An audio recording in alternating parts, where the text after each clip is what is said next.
guys, welcome back to BnB Anime. I am Blue, and today I'm here with the very poorly, but still amazing, Brad. Ow, I just punched the wall. I'm so expressive with my hands that I can't keep them contained. Look, if you're not gonna punch the donut, don't punch the wall.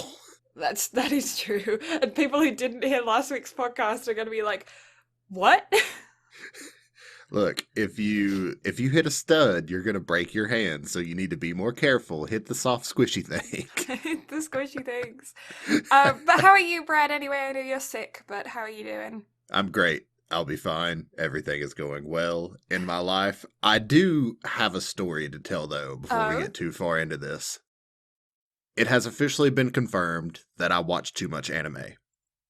Let me explain. Mm-hmm. So, if anybody listening has watched enough anime, more specifically Isekai animes, you will know about the Isuzu trucks, like the big white box trucks. Mm-hmm. Well, the other day, I was leaving work to go to Dunkin' and get coffee, as I normally do, because I'm a caffeine addict. Mm-hmm. And as I was turning out of the road behind work, one of those were coming my way. And immediately, as soon as I saw this truck, the first thing that went through my brain was pull out in front of it, get hit, die, you get isekai'd, you could be the anime MC that you've always dreamed of being. This is your chance. Do it. And then the rest of my body was like, no, don't do that. You need to live. No. Oh, that's You still got a podcast to accomplish. Like, don't do that. Yeah, don't do that because of the podcast, not because of all of the other things. Just because of the podcast. This is the highlight of my week, so this is going to be the main thing I care about as to why I don't want to die. Yeah, screw family and friends. Podcast. Exactly. Screw getting good at tennis. Podcast. Hey, you can still be an anime protagonist at getting good at tennis. Yeah, but it's like I could get some awesome magical abilities if I die and go to a magical You've seen Prince of Tennis. You are aware that there are awesome magical abilities that happen with tennis. Yeah, but that's not real, mate. It is real. I heard, who is it? It was Tales from the Fandom. We were talking to him on his podcast when I was on his podcast. He was saying that when he went to Japan, there was a bunch of kids that were actually doing the crap from Prince of Tennis. Like, you can do that. You see, that just means that it's real and it's not magical. It is magic. Have you ever seen someone, like, roll a tennis ball along the top of the net to have it perfectly land? I mean, I've done some pretty BS stuff while I've played, I'm not gonna lie. Like, some of my drop shots that I hit have so much backspin on them that it will literally hit on the opposite side of the net and then come back to my side before they have a chance to hit it. That's awesome. But that's about as magical as it gets. And I know absolutely nothing about tennis, so the fact that I have the ability to put that much spin on my ball, and I've only been out there and maybe played 10, 15 times at this point, I'm pretty pleased. I can't complain about that. Yeah, I've never played tennis a day in my life, so I would be surprised if my arm just doesn't break as soon as it gets hit. See, one of these days, whenever we meet up, we're just going to have to play tennis. And I'm going to see if you have magically gained the ability to play tennis like I did after watching Prince of Tennis. Maybe. The only sport that I've played with, like, a racket or a bat has been cricket. And British things. I suppose it's kind of a similar swing. No. But anyways, you're on a different podcast, aren't you? Yeah. Yeah. I am. And it's also a podcast that you've been a part of. I have, over a year ago now. And we talked about Prince of Tennis. Ah, well, Yeah. what do you know? What do you know? We did talk about you on the podcast, though. Aww. But yeah, how was it? It was great. It was a really good experience. I enjoyed it. It was awesome just to be able to sit down and talk with David or Tails about just a whole lot of the stuff that I'm into, from Dragon Ball to Metal Gear to Twitch streaming. Mm-hmm. So it's been a lot of fun. However, it's also weird that we talk about streaming, and yet here I am on a giant hiatus. Yeah, I know, right? But yeah, That's for if any of you guys are interested. He's a good friend of ours. He's called David, but he is Tales of the Fandom podcast. You can find all the links on all of our social media. I'm sure we will be blowing it up tomorrow when the episode is released. So yeah, if you're interested in that podcast, it's more than just anime. For instance, like this particular one is, but it does include anime. Also talks about cosplaying. Basically, he gets people on his podcast. He has a new guest on pretty much every week. Sometimes they're returning people. And he talks to them about 2 or 3 topics that they are completely obsessed with. They are part of the fandom of. And he is a huge nerd himself. All the people he gets on there are nerds. And it's a great time. He has a bunch of cosplays on there. He has a bunch of people that are into like D&D, Lord of the Rings, Star Wars, Star Trek, Harry Potter, all these kinds of different folks with all their different strokes. And it's a really, really fun podcast, really entertaining. He's a great host. I recommend you guys go check it out. And yeah, all the links will be on all of our social media. So if you're curious about that, absolutely go have a look. Yeah, seriously, go check him out. You don't even have to check out the episode that I'm a part of. I'm sure y'all are sick of me enough by this point. He's a fantastic host. It was a great experience. I really enjoyed it. Mm-hmm. But that's enough about me and my week. How are you? Me, I'm good. I'm all right. We're getting some painting done in the house in September, which is going to be fun. My mum has been... I know, Brad. For those who don't know, Brad's day job, you work at a paint store, right? I do. I Yeah. work at a paint store, and I'm sure none of the colors that I sent you back months ago got picked. Kind of. They did give us a good basis of what we were trying to figure out to do, because we have these really orange cabinets in the kitchen. Gross. Yeah, they're not nice. And the varnish on them, yeah, they're really orange. And the current color that has been in this house since we moved in, which was 10 years ago, and that we were always like, oh yeah, we'll paint. 10 years later, we still haven't painted. And but the color behind these really orange cabinets is like a purple burgundy, which makes them look so much more orange. It's not a great combination. Gross. Yeah, it's really not nice. And then the other accent color in the room, because we have a kitchen, dining room, sitting room that is all one space, and the other color because that's in the kitchen, the other color that's in the sitting room and dining room is like this very, very pale puke kind of color. It's just puke desaturated. That's how I'm gonna describe it. Yeah, it's really not nice. I assume these were the colors that they originally painted the house in, because the house was made in like the 70s, 80s kind of time. So it was like big mustards, big burgundies, that kind of like, that was really popular during that time. And I assume they tried to transfer that into home decor and decided to paint the walls that color. Don't know why, but they did. And yeah, it doesn't go well on walls. I like mustard, I like burgundy, I don't like them on walls. Makes the room very dark, not nice. Yeah, I could see that for sweaters, not wall paint. Mm-hmm. I actually have a sweater that's burgundy and mustard, so I do like them, but not on walls. Yeah, and so we got in touch with a local lass, and this is what she does. She just does freelance painting in people's houses and like deck staining and, siding and stuff like that. She's just a bit of a handyman, but specializing in paints. And so I'm disappointed you didn't hire me. Dude, you have the worst back in the history of bad backs. Yeah, well, I also painted professionally for a little bit, Mm-hmm. so And yeah, if anybody can paint in those colors, that's me. Ding. and also the borders are closed. Oh yeah, that's just slightly stopping That's me. just slightly stopping. Yeah. If I get caught, So Mum's picked out a couple colors.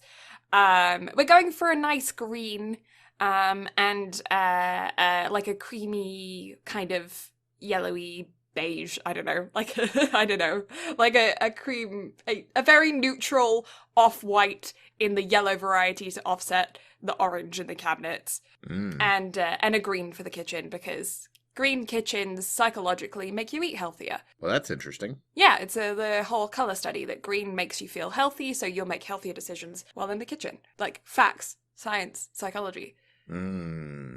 Yeah, so, but also green is just a nice color for the kitchen because it makes it seem fresh, and we have a lot of herbs and stuff that we grow.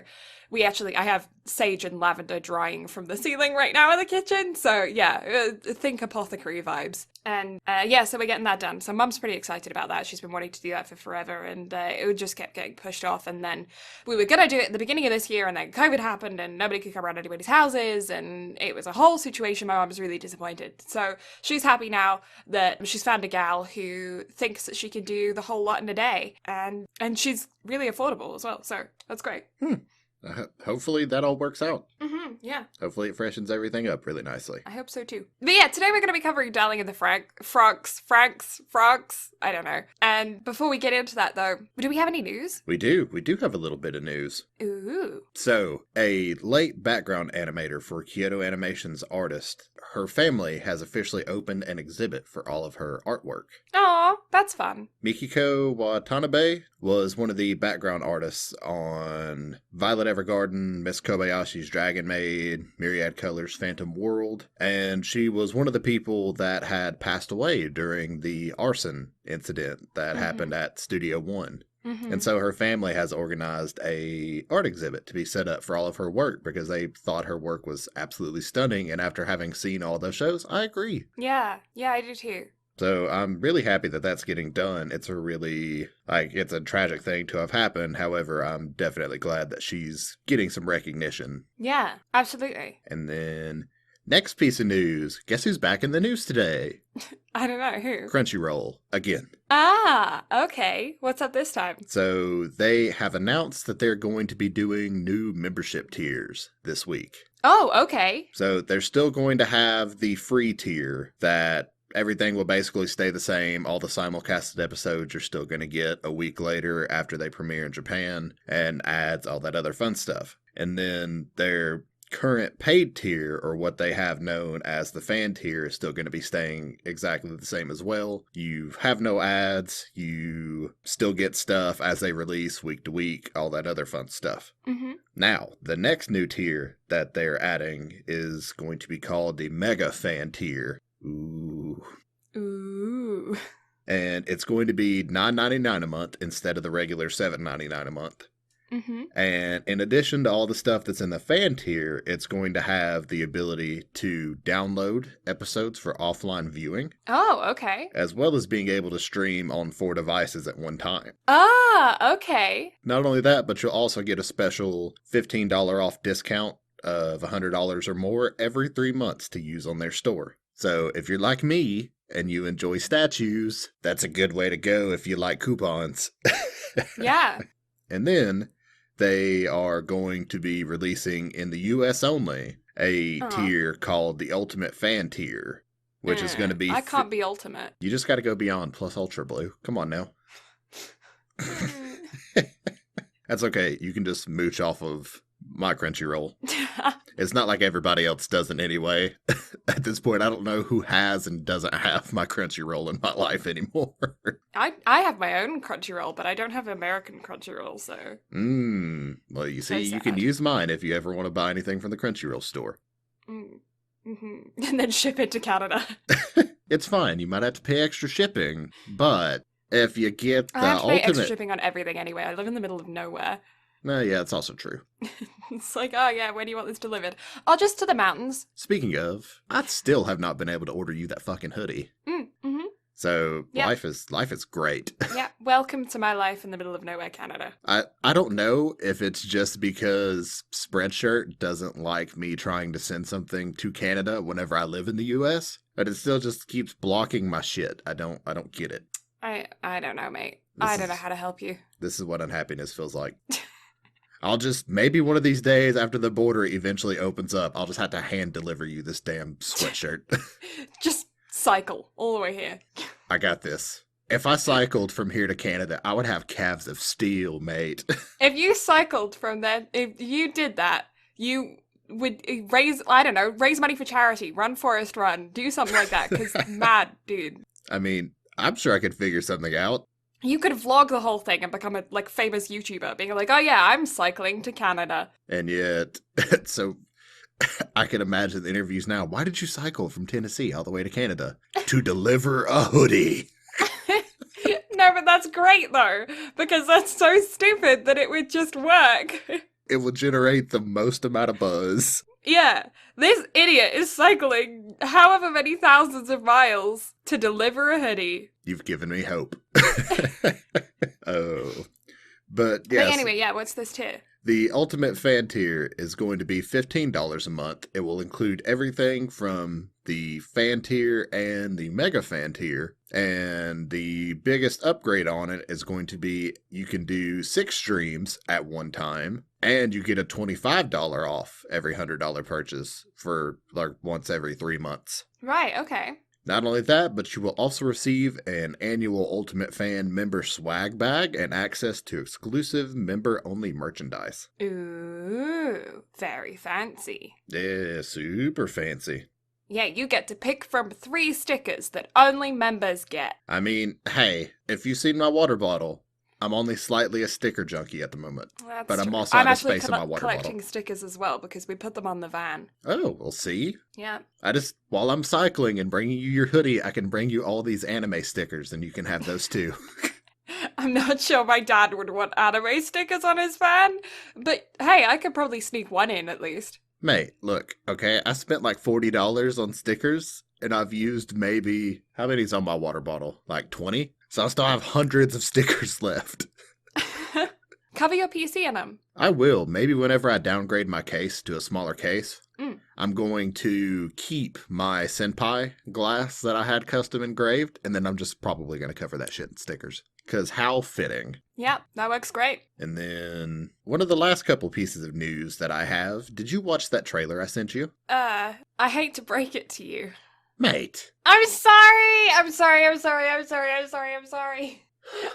bad. I was so bad at that. I was like, yeah, I gotta watch that. Yeah, I gotta watch that. I need to watch that. He put his sentence for the news. I gotta watch that. I forgot. You're fired. I need a new host. Yeah. Fully accepting of the firing. Just bring on the new one. You know what? This calls for drastic measures. Can I hire Becky? Oh my god, you wanna hire me? What's my wage? $2 Starbucks a week. A week? I don't eat, I drink 2 Starbucks in a freaking half hour. If you want me to work for you for this podcast, you need to give me at least 20 Starbucks a day. Ask your dad. My dad is working. He works in a used car lot salesman, dude, and he just sold a Ferrari. We'll see. There you go. I think it was kind of square looking and had a trailer on the back and What? I know cars, okay? Really well. You know 'Cause what? my You're dad fired owns too. a Shoot, used go. car Be lot. gone. I'll do this on my own.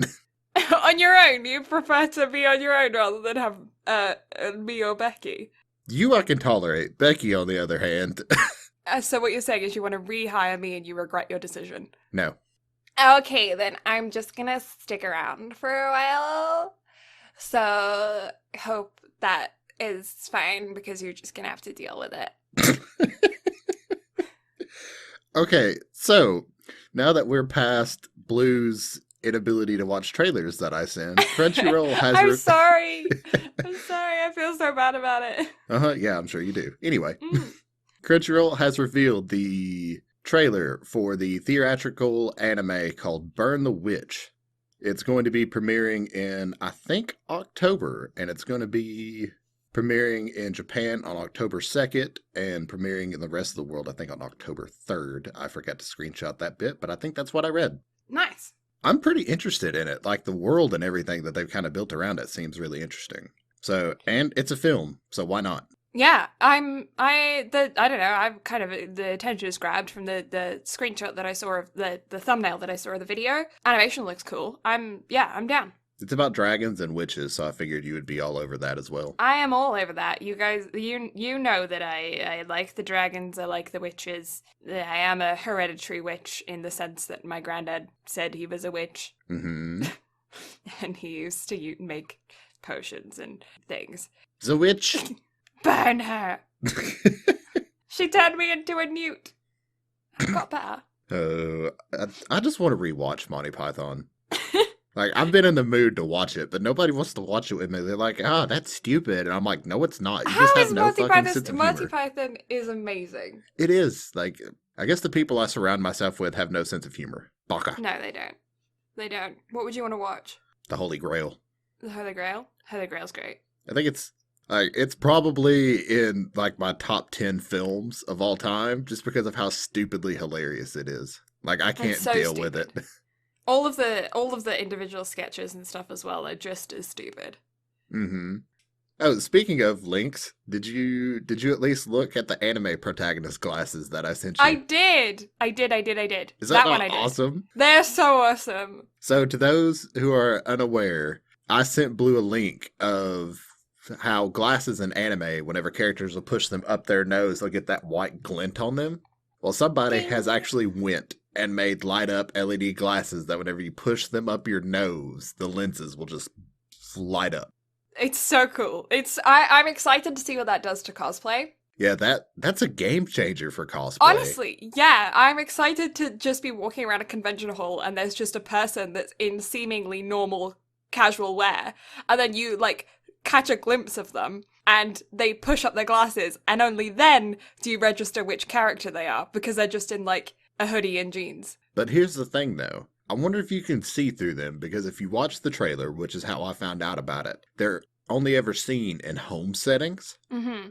So I don't know if you can legitimately see through them or not. Huh. So although they may be a game changer, they may also be dangerous. Yeah. Well, I don't know. I'd have to. You'd have to get your hands on them and see what they actually were. But yeah, I would hope that they are just glass that then lights up and frosts or something. I don't know how that would work. I am not technologically advanced. I'm not either. However, you know what is technologically advanced? What? The Sims 4. Okay. Although you're going to hate this. Okay. Have you seen what the new game pack was that was revealed today? No, I haven't. Star Wars. Ugh. I knew that was coming. Is it there already There's already Star Wars stuff in The Sims 4. Well, it's like It's a a true game pack, game though, pack. right? It Yeah. looks like it's going to be like Strangerville, but a Star Wars version. Mm. Yeah, I don't know how I feel about it. I watched the trailer, and I watched Simsy's review on it, Mm-hmm.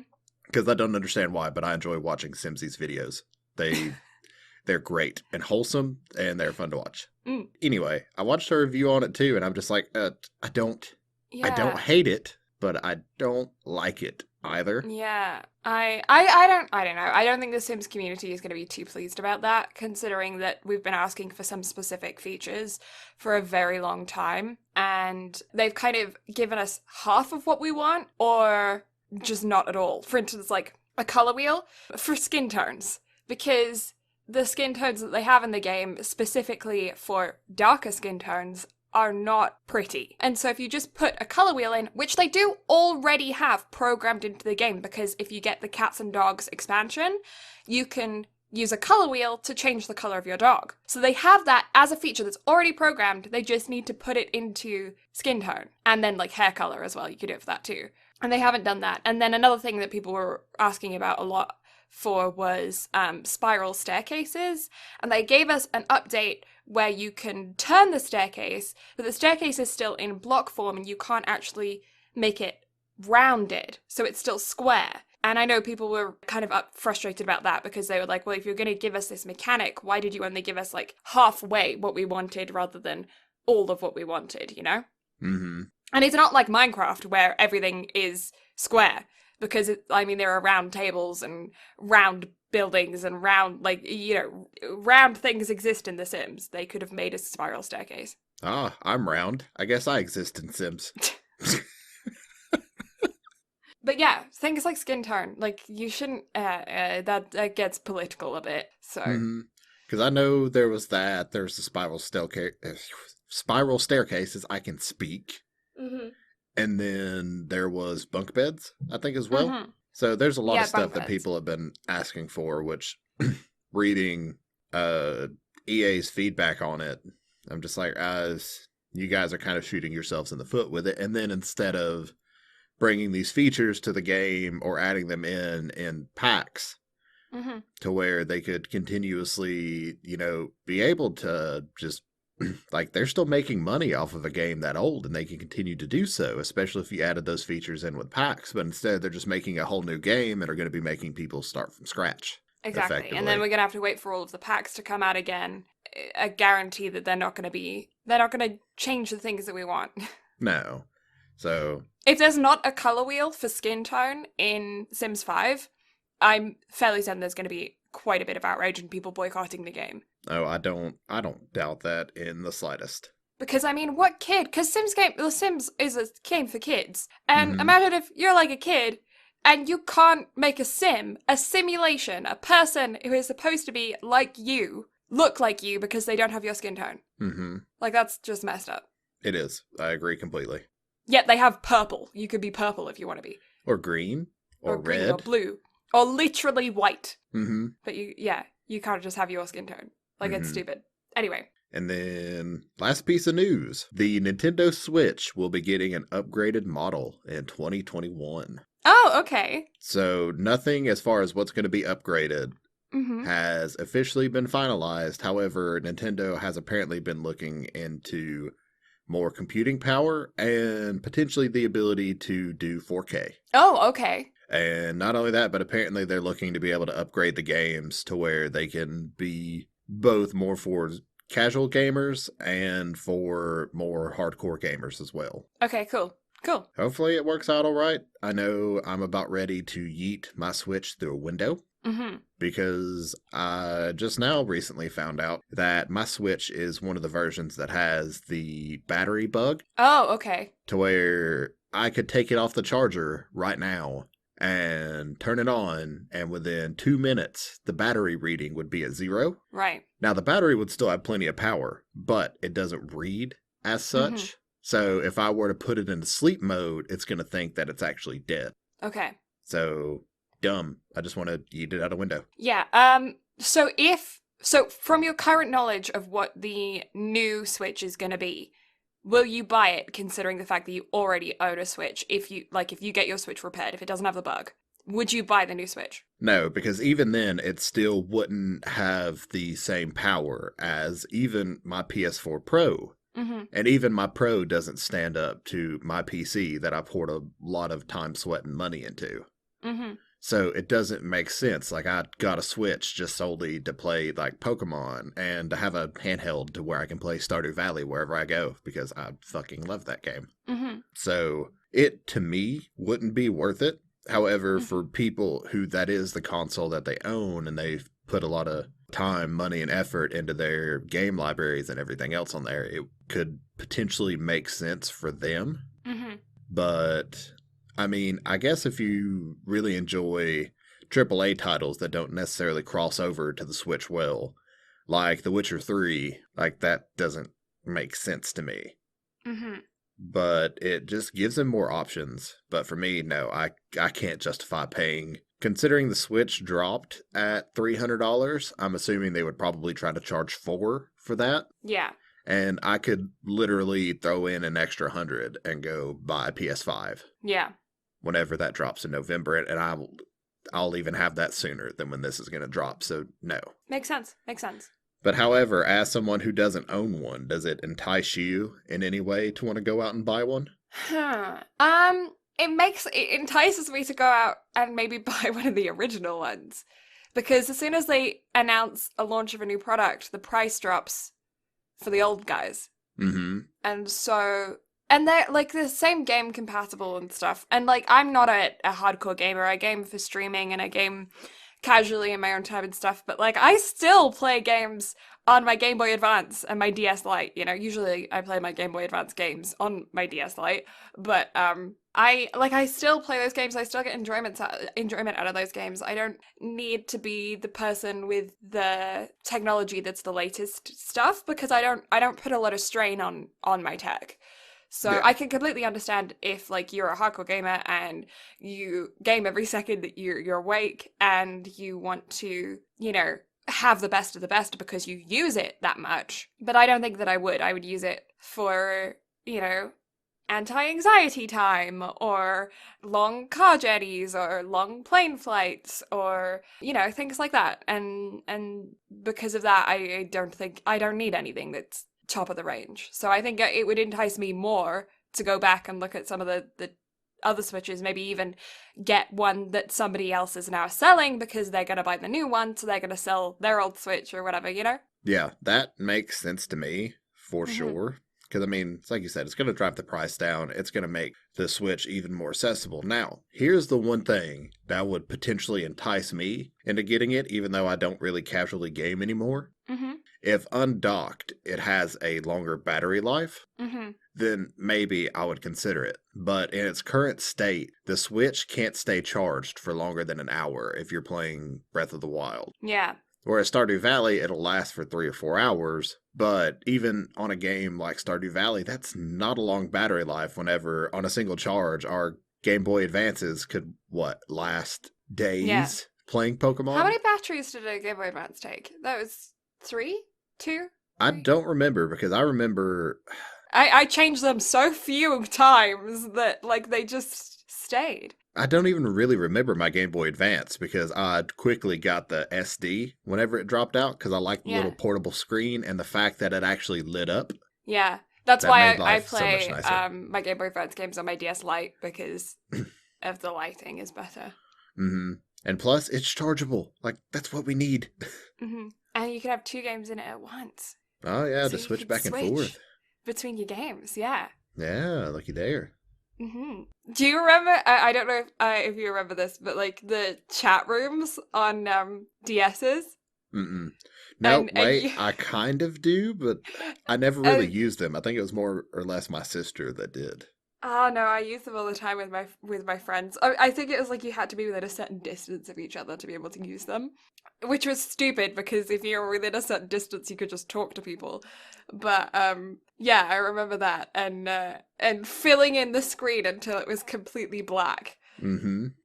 and then yeah, that was typing like writing on it with the stylus, and yeah, that was so stupid. All of the different emojis that you had back then. So, you know what that just, brought a memory, out of the deepest depths of my mind of? Yeah. What? So, I remember in school, whenever we would go to the library to play on the computers, and how we would screenshot the desktop and then set it as the background and then remove all of the icons from the actual desktop to where nobody would be able to use anything on it. Yeah. Yeah, that was great times. Yeah, I remember you telling me that you did that to one of your teachers. That was great. I got in trouble for that. A lot of us got in trouble for that, but it's fun times. That is funny. That is fun. Is that it for the news? That is it for the news. Okie dokie. So, Darling in the Franxx.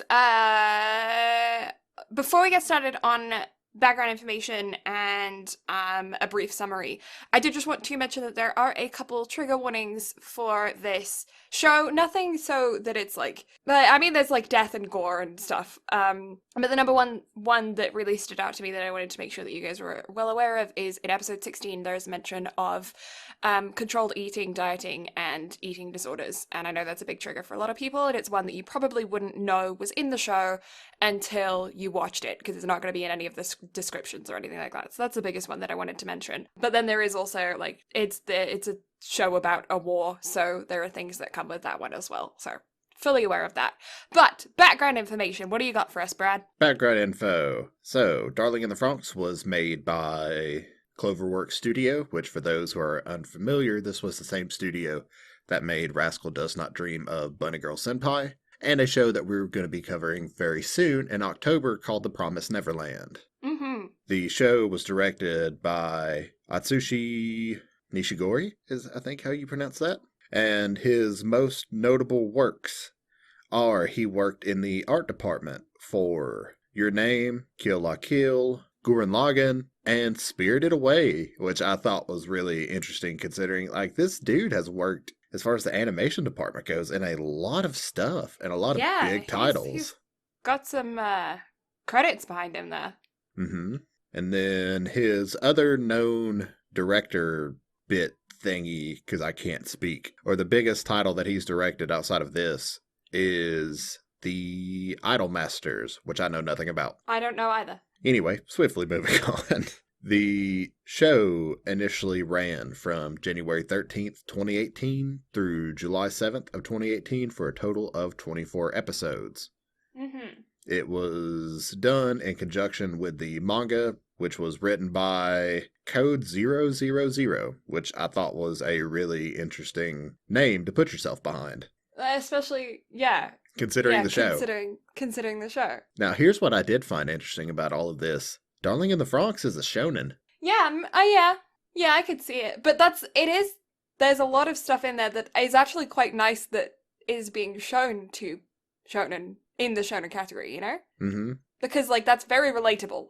Oh yeah, without a doubt. The initial run for the manga ran from January 4th of 2018 through January 26th of 2020 for a total of 8 volumes. Yeah, I find that really interesting that the show and the manga started just before the show started. So while they were making it, the manga started. And then the show finished and the manga kept going. And because of that, and the manga being on a delay, after I think it's like volume 3, there are huge differences between the two. And it really makes me want to go through and read the manga, because as you'll see whenever we get into the meat and potatoes of the actual topic itself, after episode 15, the show starts taking drugs. Yeah, I actually sent Brad a message while we were watching this, and I was just like, am I tripping or is this the show? Because, dude, there's a few parts of it that are just like, oh, and then this happens, and you're like, oh, okay.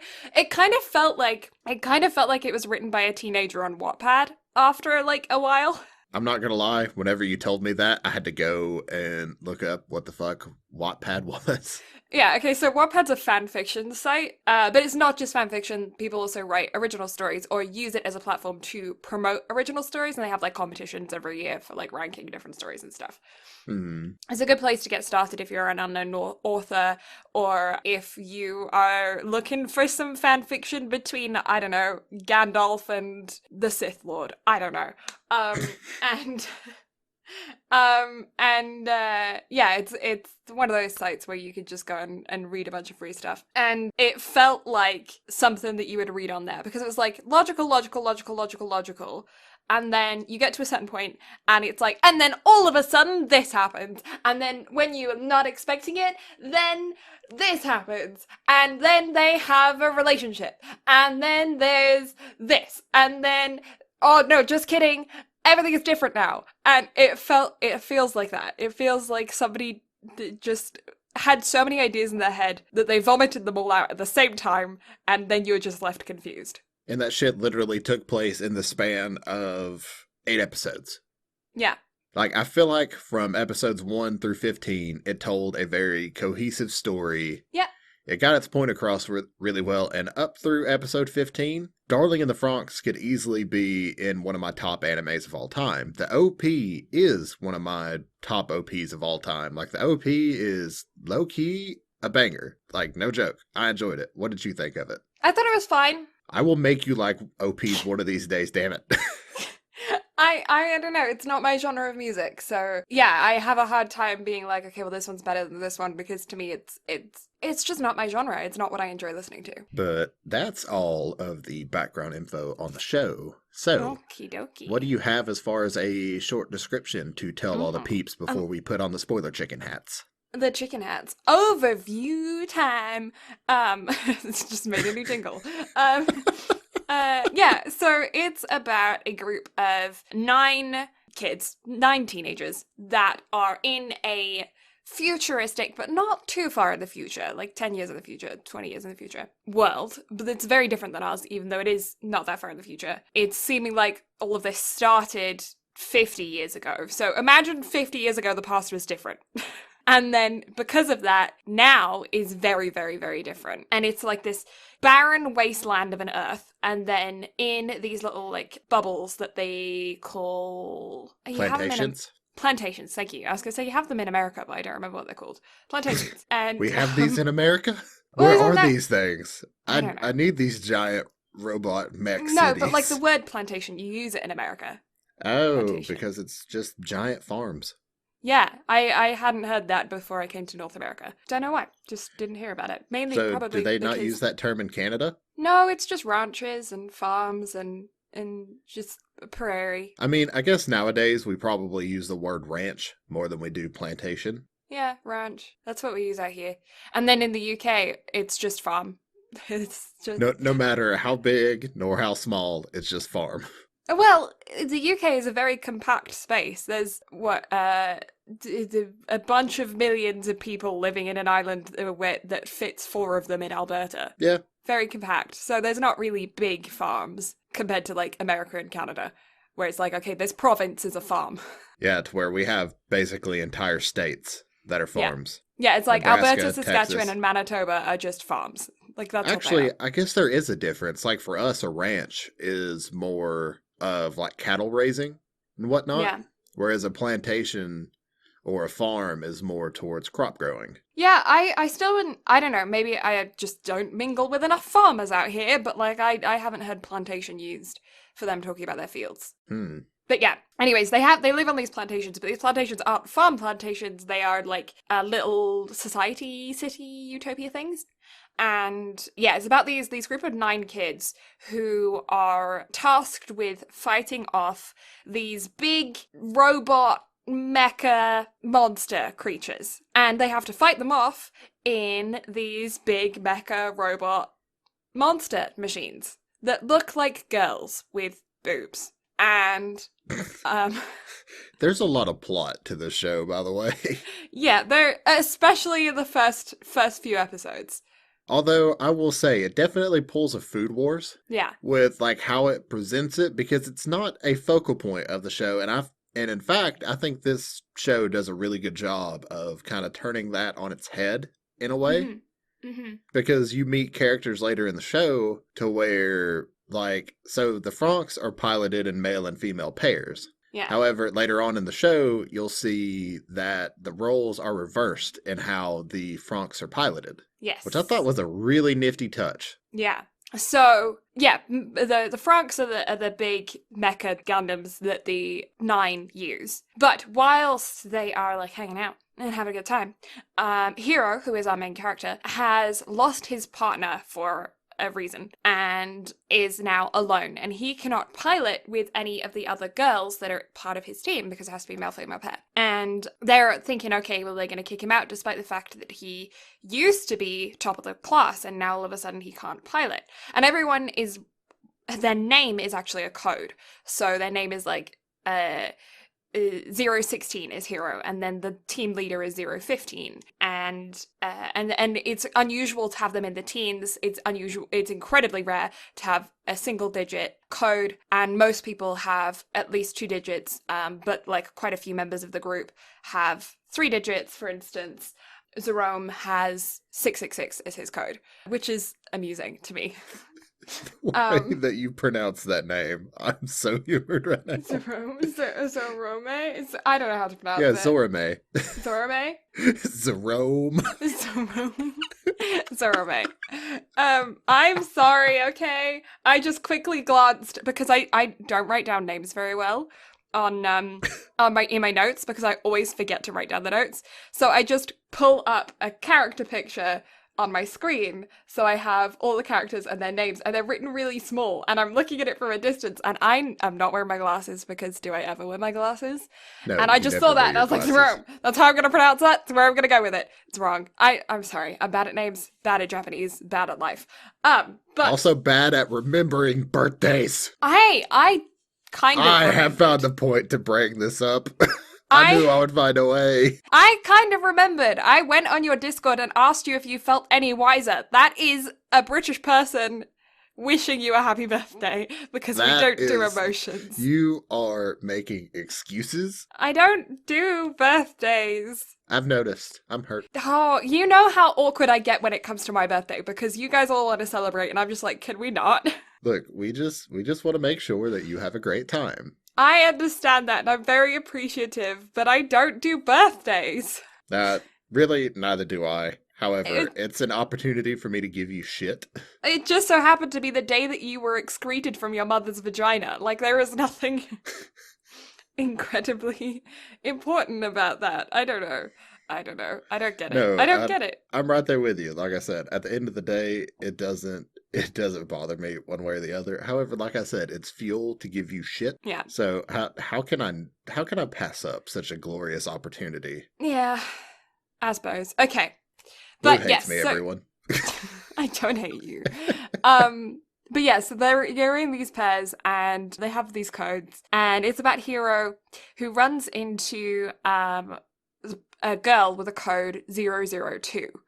And she is rather unusual. She's not human, and she is pretty wild in her behavior. And she has, I don't think it's a spoiler to say that she cannot find a male pair that is like solid with her because of her abilities and who she is. She does a lot of damage to her male pair because you connect through your mind, and you can get physical damage because of the connection. I don't really know how that works, but like your chromosomes are in the machine. That's how I guess they kind of explain it, because like the machine is made up of X and Y chromosomes, which is why you need a male and a female pair to be able to run them. And because of that and the physical connection while being in the Franxx machine, if somebody attacks the machine and hurts the machine, it hurts the physical pair.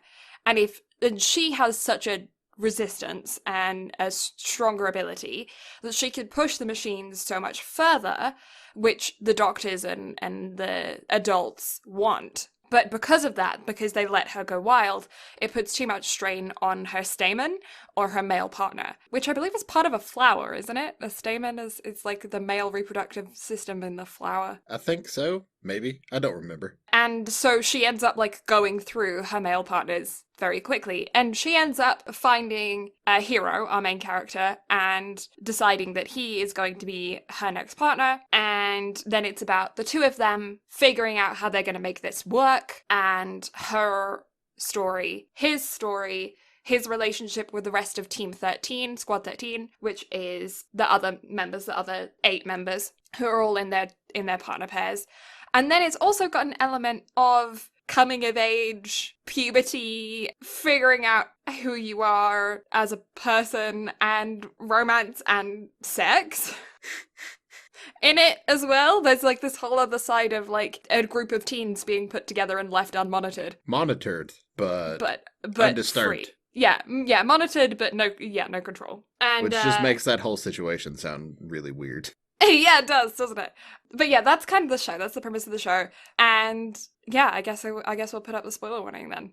Spoiler chicken hats. Chicken hats on, everybody. Yeah, if you haven't seen the show, go ahead, go watch it, read the manga, whatever you want to do. And then come on back and listen to the rest of this where we discuss the bizarreness of this show.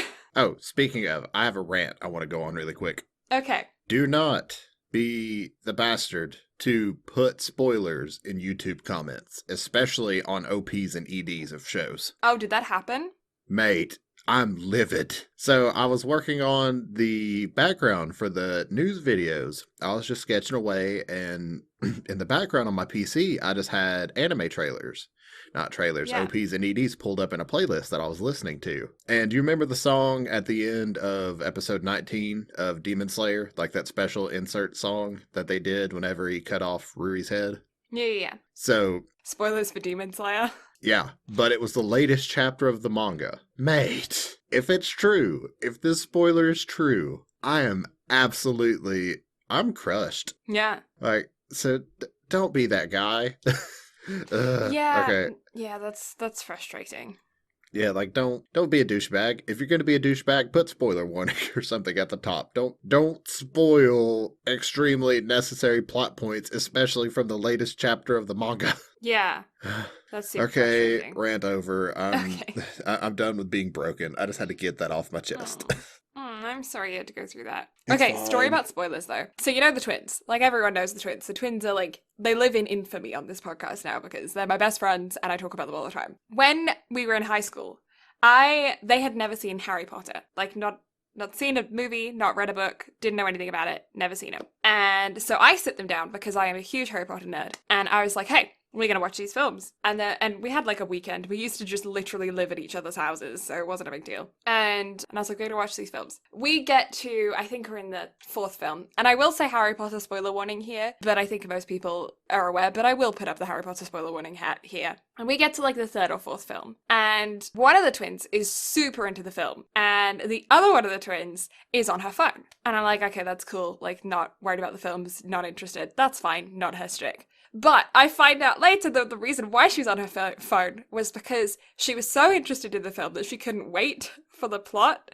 So she went on Wikipedia to read up what happened. And we're in like the fourth film, right?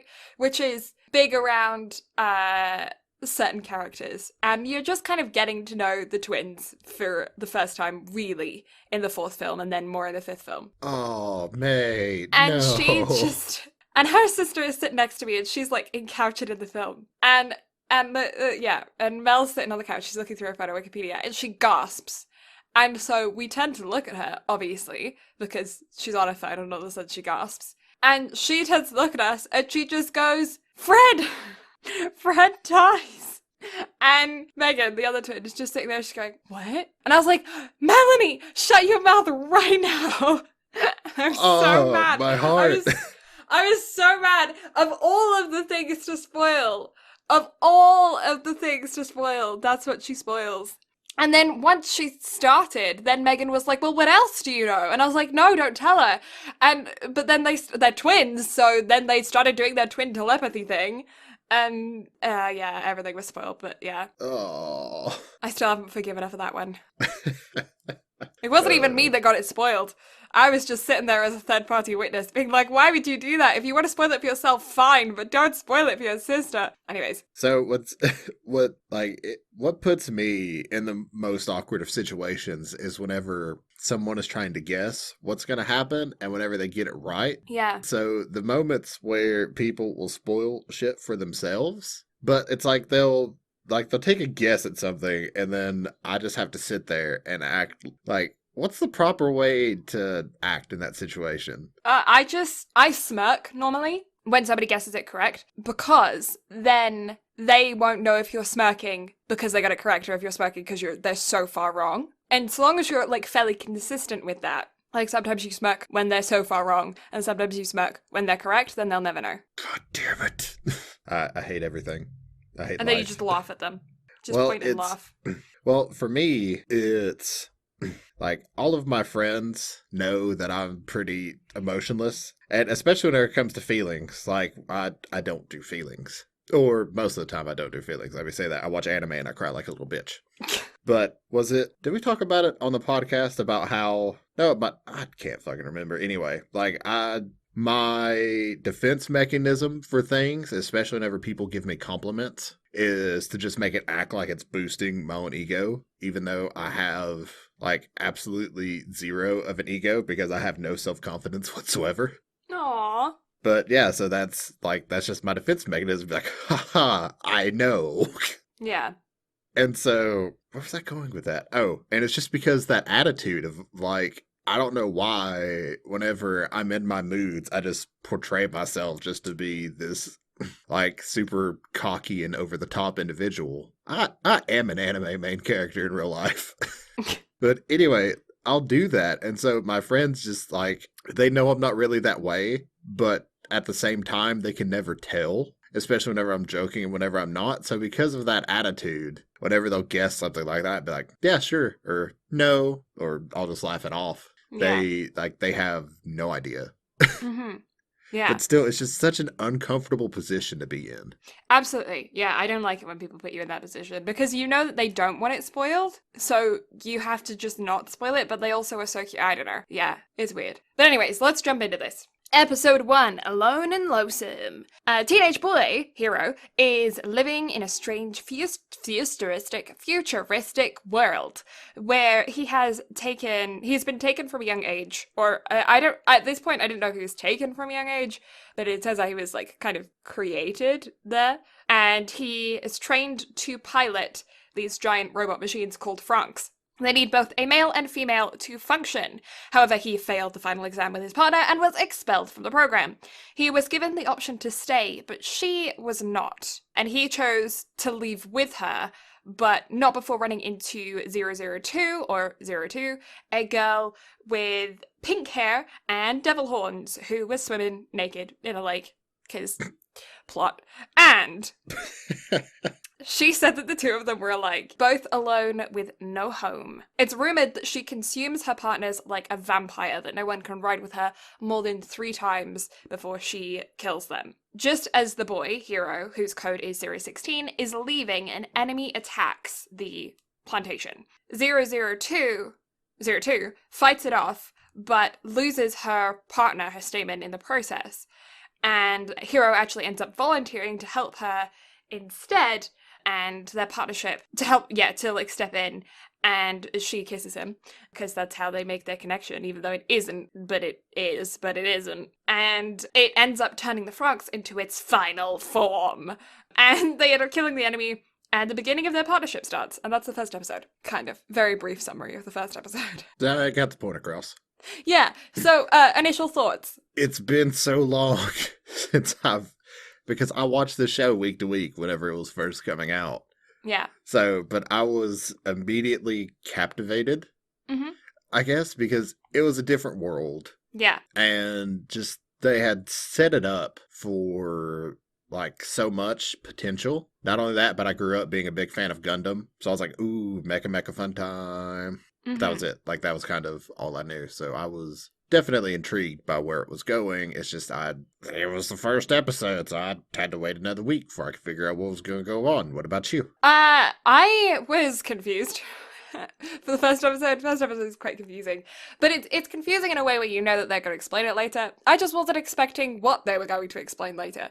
Yeah. It was good. I liked the idea of, I like the underdog story. His Hero, when you first meet him, is kind of presented as an underdog. At this point, you don't know that he was like previously ranked really high, although you can kind of figure it out because his number was 016 when other people had a lot higher ranks, but lower ranks. Higher numbers, lower ranks. So you can figure out that at one point he was really strong, but yeah, at this point, he's just kind of seen as like a pitiful, sad sap of a boy who's kind of given up on himself and his existence because his partner just left, he failed the exam, he can't pilot the machine, and he's kind of being taken the piss out of by some of the other members. They don't really like him, he's kind of isolated. Yeah, you feel, initially, like they introduce him, you feel bad for him.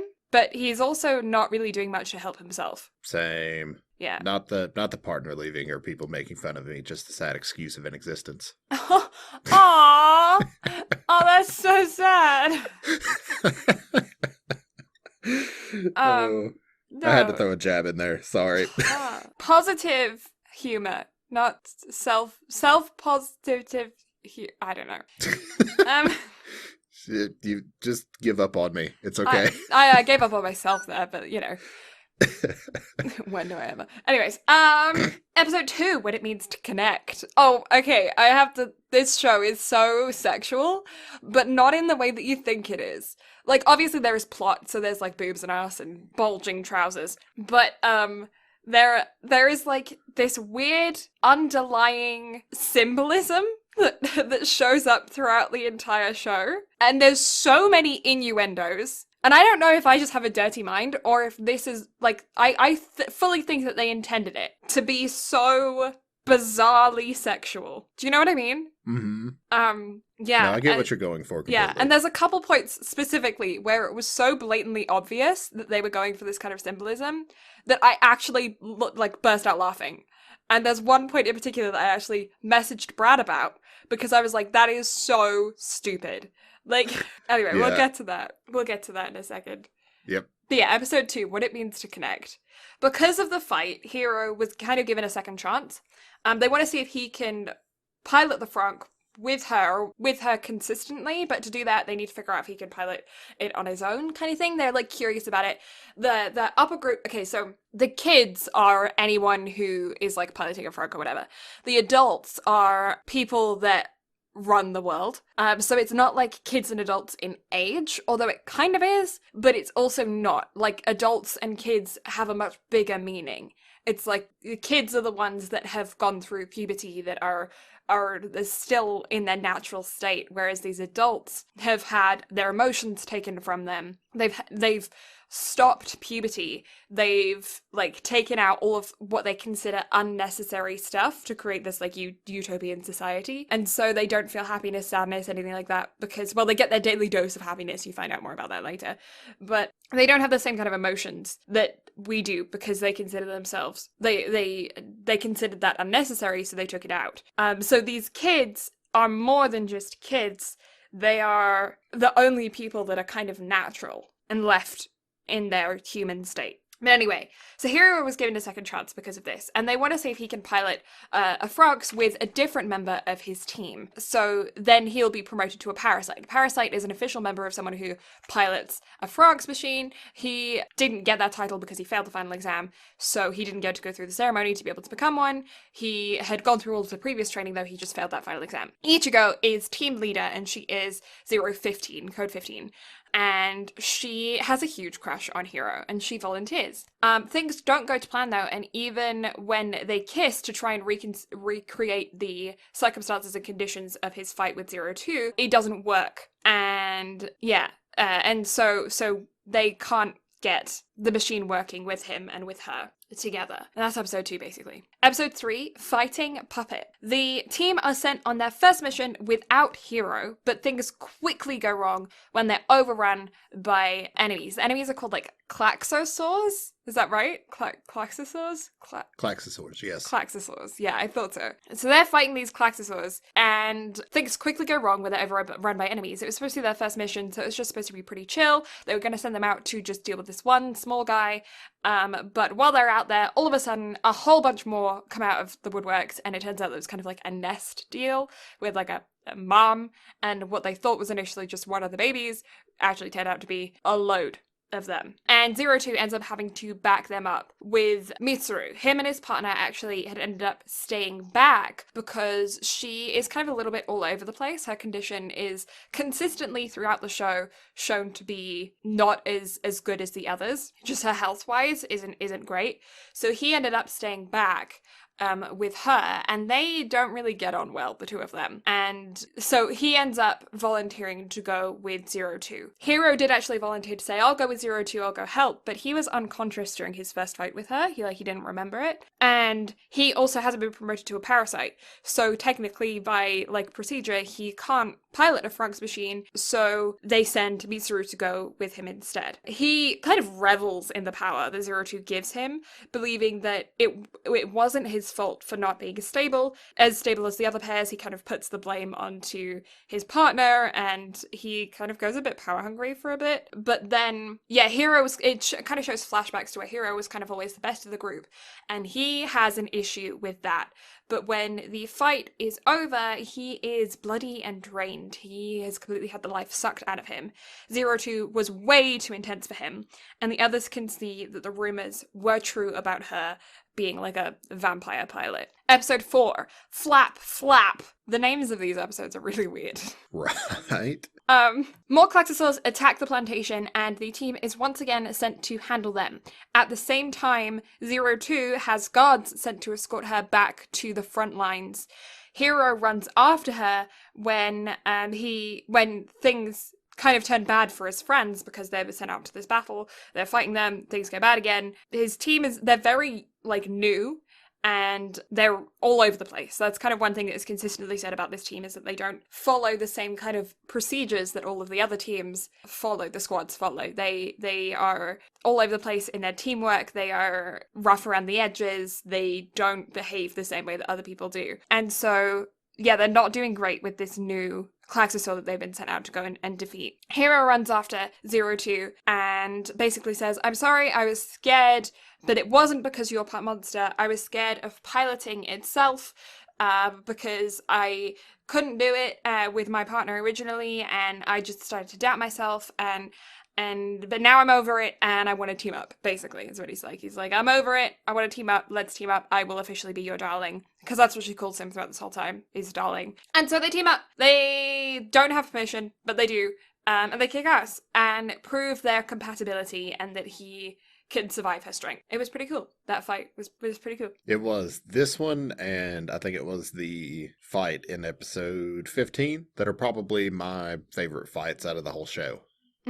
Yeah, they're well done. We're not going to talk about the ones in episode 23 and 24.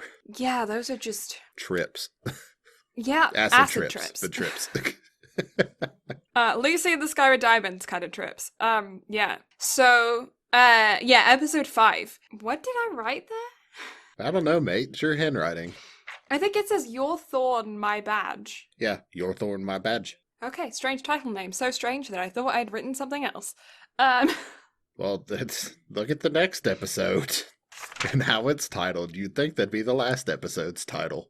Episode 6, and there's 2 episodes that are titled Darling in the Franxx. And episode 23. Yeah, it confused me a lot when I was writing down the notes for this. I was like, why are there 2 episodes with the same name? Anyways, episode 5, Your Thorn, My Badge. Hero is in serious pain after his last fight, but he refuses to show the others. Tests show that the opposite of what happens normally to her statements is actually happening to Hero. Basically, he's getting an increase in yellow blood cells, as opposed to a decrease in the yellow blood cells, or the blood cells that you need to be able to pilot the Franxx, and they artificially injected them into the kids when they were younger, and have been doing so regularly to get them to be strong enough to be able to pilot these Franxx machines. But Hero is actually getting more of them by piloting with her, when normally it drains them so much that you are killed by it, which is... It wasn't very clearly explained in the show, but that's kind of the conclusion that I came to of how that worked. Yeah, I get where you're going with that. Yeah, because I don't really know how else to explain it. Because they kind of casually mention that he's getting more yellow blood cells, and then they don't really mention anything else other than that. Yeah, they had so much world building they could do. Yeah. And they just fall flat on it. Yeah, so that's where I think that they were going with it. But yeah, 2 plantation ships are supposed to join together in a kissing. So basically they're transferring resources from one plantation to another plantation. And to do so, they have to attach them together and make like this tunnel thing that attaches them together. And this is called a kissing. And they can see that a group of klaxosaurs are kind of heading in their way. Like, think of it like migratory animals. Like, they're a bunch are kind of heading in their way, and they're gonna like hit right on the tunnel that is connecting the 2 together. And so they plan to use the other plantations team and 02 with Squad 13 to fight them off during this transfer and of resources. And Hero has a blue heart glob thing on his chest. I don't know how to describe it. His chest, where his heart is, has turned into like a blue veiny growth glob. It was basically a new heart, essentially. Yeah, it was We'll gross. get more into that in a bit. New hearts. New hearts for everyone. Who wants a new heart? You get a new heart. You get a new heart. Everybody gets a new heart. Check under your seat. There's a new heart for you. Okay, sorry. Anyway, the other squadron doesn't want to fight the enemy alongside 02 because of an incident that happened 2 years prior that ended up killing the leader's partner. Basically, he's saying that she just does not care for her teammates. She is reckless. She just does what she wants. And because of that, because she couldn't follow orders, because she was so reckless, it ended up getting his partner killed. And so... but Hero ends up reassuring them, just being like, I will keep her in line. Because, I don't know, because he does. Episode 6, Darling in the Franxx. The fight with the oncoming Klaxosaurs begins, and Hero is really pushing his limit. Thousands of little guys spring out of the other squad, spring out in front of the other squad, and they are pretty efficient at clearing them out due to their experienced teamwork. Squad 13 and... they're odd Franxx. So Squad 13 are in their mecha robots that look very different from all of the other ones that are all exactly the same. Because it's kind of established pretty early on that Squad 13 are an experimental squad. Basically, if they're running any kind of like tests or any kind of like odd procedures or they want to experiment, they do it on Squad 13. They are the one squad that is different to everybody else, and because of that they're given more freedom, they are given more, like, less control over them, their lives are less regulated, because they are kind of doing psychological experiments on the group as well as, like, actual experiments. And so, because of that, they have these different Franxx machines that are individualized and customized to each of the pairs throughout the squad. And yeah, they end up fighting and dealing with the little guys that escape through. So the other squad is on the front lines. They are dealing with most of them. anyone that come through and escape through, Squad 13 deals with because they are less experienced team. And soon they're all dead, basically. Soon they're all dead, and all that's left is the huge boss. The other squad are out of fuel, so it's basically on the backups to take him down, on Squad 13. They tie him down so Hero and 02 can get a good, hit on him with their spear, but he doesn't die after the strike, and Hero is kind of down for the count. He is out of it. This will be the third time that he has piloted with 02, and up until this point, no Stamen has survived 3 fights with her as their partner. But he has a big, I want to be your wings, I found a reason to fight, and I'm not living to fight anymore, I'm fighting to live moment. And, the shtick. The anime shtick. Anime MC shtick. Exactly. And he sucks in all of the blue veins that have now spread throughout his entire body. He's just like, I'll take them back, please. And, I mean, to be fair, it would have been terrible if he would have died in vain there. Oh. That joke's got me feeling blue. Come on, mate. Have a heart. Yeah, okay, my brain is actually hurting now. That was, okay. Yeah, he sucks in all the blue veins and they end up kicking ass because that's how anime works. It's episode 6. We kind of main character dying in episode 6. That happens in episode 3. No. But it's a shonen. Exactly, yeah. You can bring it back with the power of the Dragon Balls. Episode 7, Shooting Stars Moratorium. It's a beach episode. Episode 7 is the beach episode. Plot, yeah. So they try and learn about kisses because they find, because the hero has been kissed twice. And the boys are like, hey, what's going on with you and 02? And he was like, I don't know. And this is the thing, is that they have literally been told nothing. They do not know what puberty is. They do not know what kissing is. They do not know anything. They have been kept in the dark throughout this entire thing about everything, okay? They don't have books on it. They do not know. So all the boys are like, hey, what's kissing? I thought it was just when those machines, connected together, with the plantations connected together. And it's like, oh, it turns out that it's actually when you touch your mouths together. And they really explain it in depth, and it's very cringe. And yeah, so anyway, they end up getting a break. They're like, okay, well, the doctor, who's the guy who's experimenting on this team, I was like, hey, we'll give him a bit of a break. So they take them to a beach and they're like, hey, you chill out on this beach. And they're outside of the plantation for this time. And they're like, okay, you can be here unmonitored for, I think it was 24 hours. Have fun. And while they're walking around, they find this old, abandoned human town. And they walk through. And as they're walking through, one of the girls, whose name is Kokoro finds a book about your first baby. So it's clear she went into a hospital or a care center. I'm not sure where she went into, but she went into a clinic or something. And found a book about your first baby. And she takes it and keeps it. And 02 and Hero are also kind of officially made members of Squad 13 by Ichigo. And she's like, okay, yeah, we want you on our team. You can be officially part of our team. That's it. That's all I have. It's a beach episode. She found a book. They became part of the team. Beach episode. Plot. They play volleyball on the beach. The girls fall over each other. The boys pull Hero under the water when he's about to kiss 02 again. And they're bikinis. Plot. But let's talk about Goro being a little pervy perv along with everybody else. Oh, yeah, okay. Goro is my favorite character in this show. He is best boy. He is absolutely out of all the shows that we've covered, he's best boy. He's great. He's actually great. So he's tall and buff and muscular with a deep voice. He's the 14-year-old on steroids. And he is kind of he's Ichigo's partner. And so he's stable and the dad of the group. He is wise beyond his years, and he is calm and never stepping out of line, always very respectful. And that's not true. He is also a teenage boy. And it's really fun to see with the other two boys that are creeping on the girls, watching them being little creeps. And he's joins them.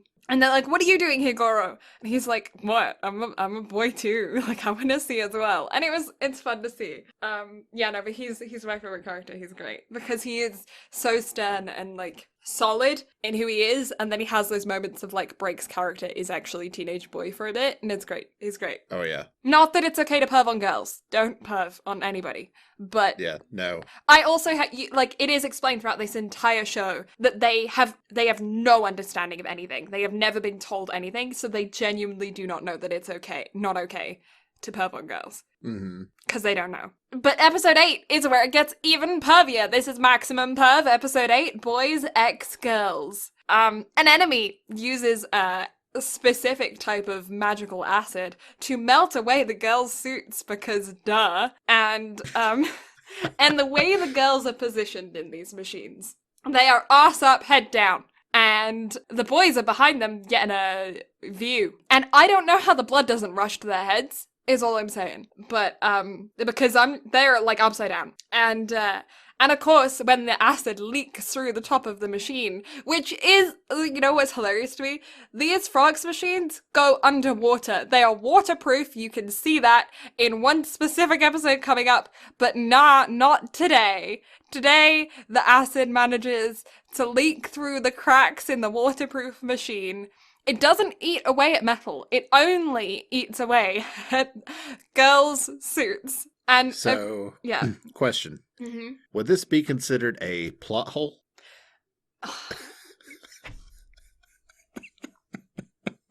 That was bad. That was bad. I'm impressed, but it was bad. Oh, you're the worst. You're the worst. Okay.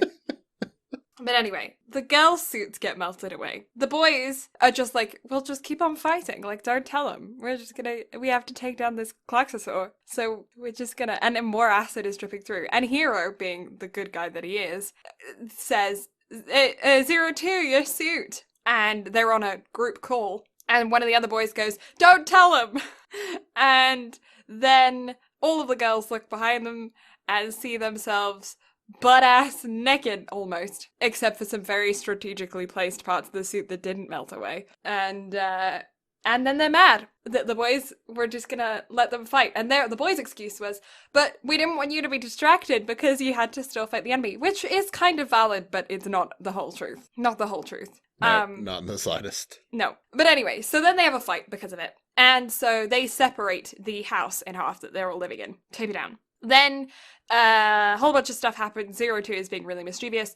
And basically there's a naked bathhouse war. And they end up finding, like, the whole point of this, I guess, is that they end up finding one of the rooms that the previous Squad 13 members lived in. And that's when kind of the reality of death hits them, that this job is really, really dangerous and they could die at any moment like the previous Squad 13 did.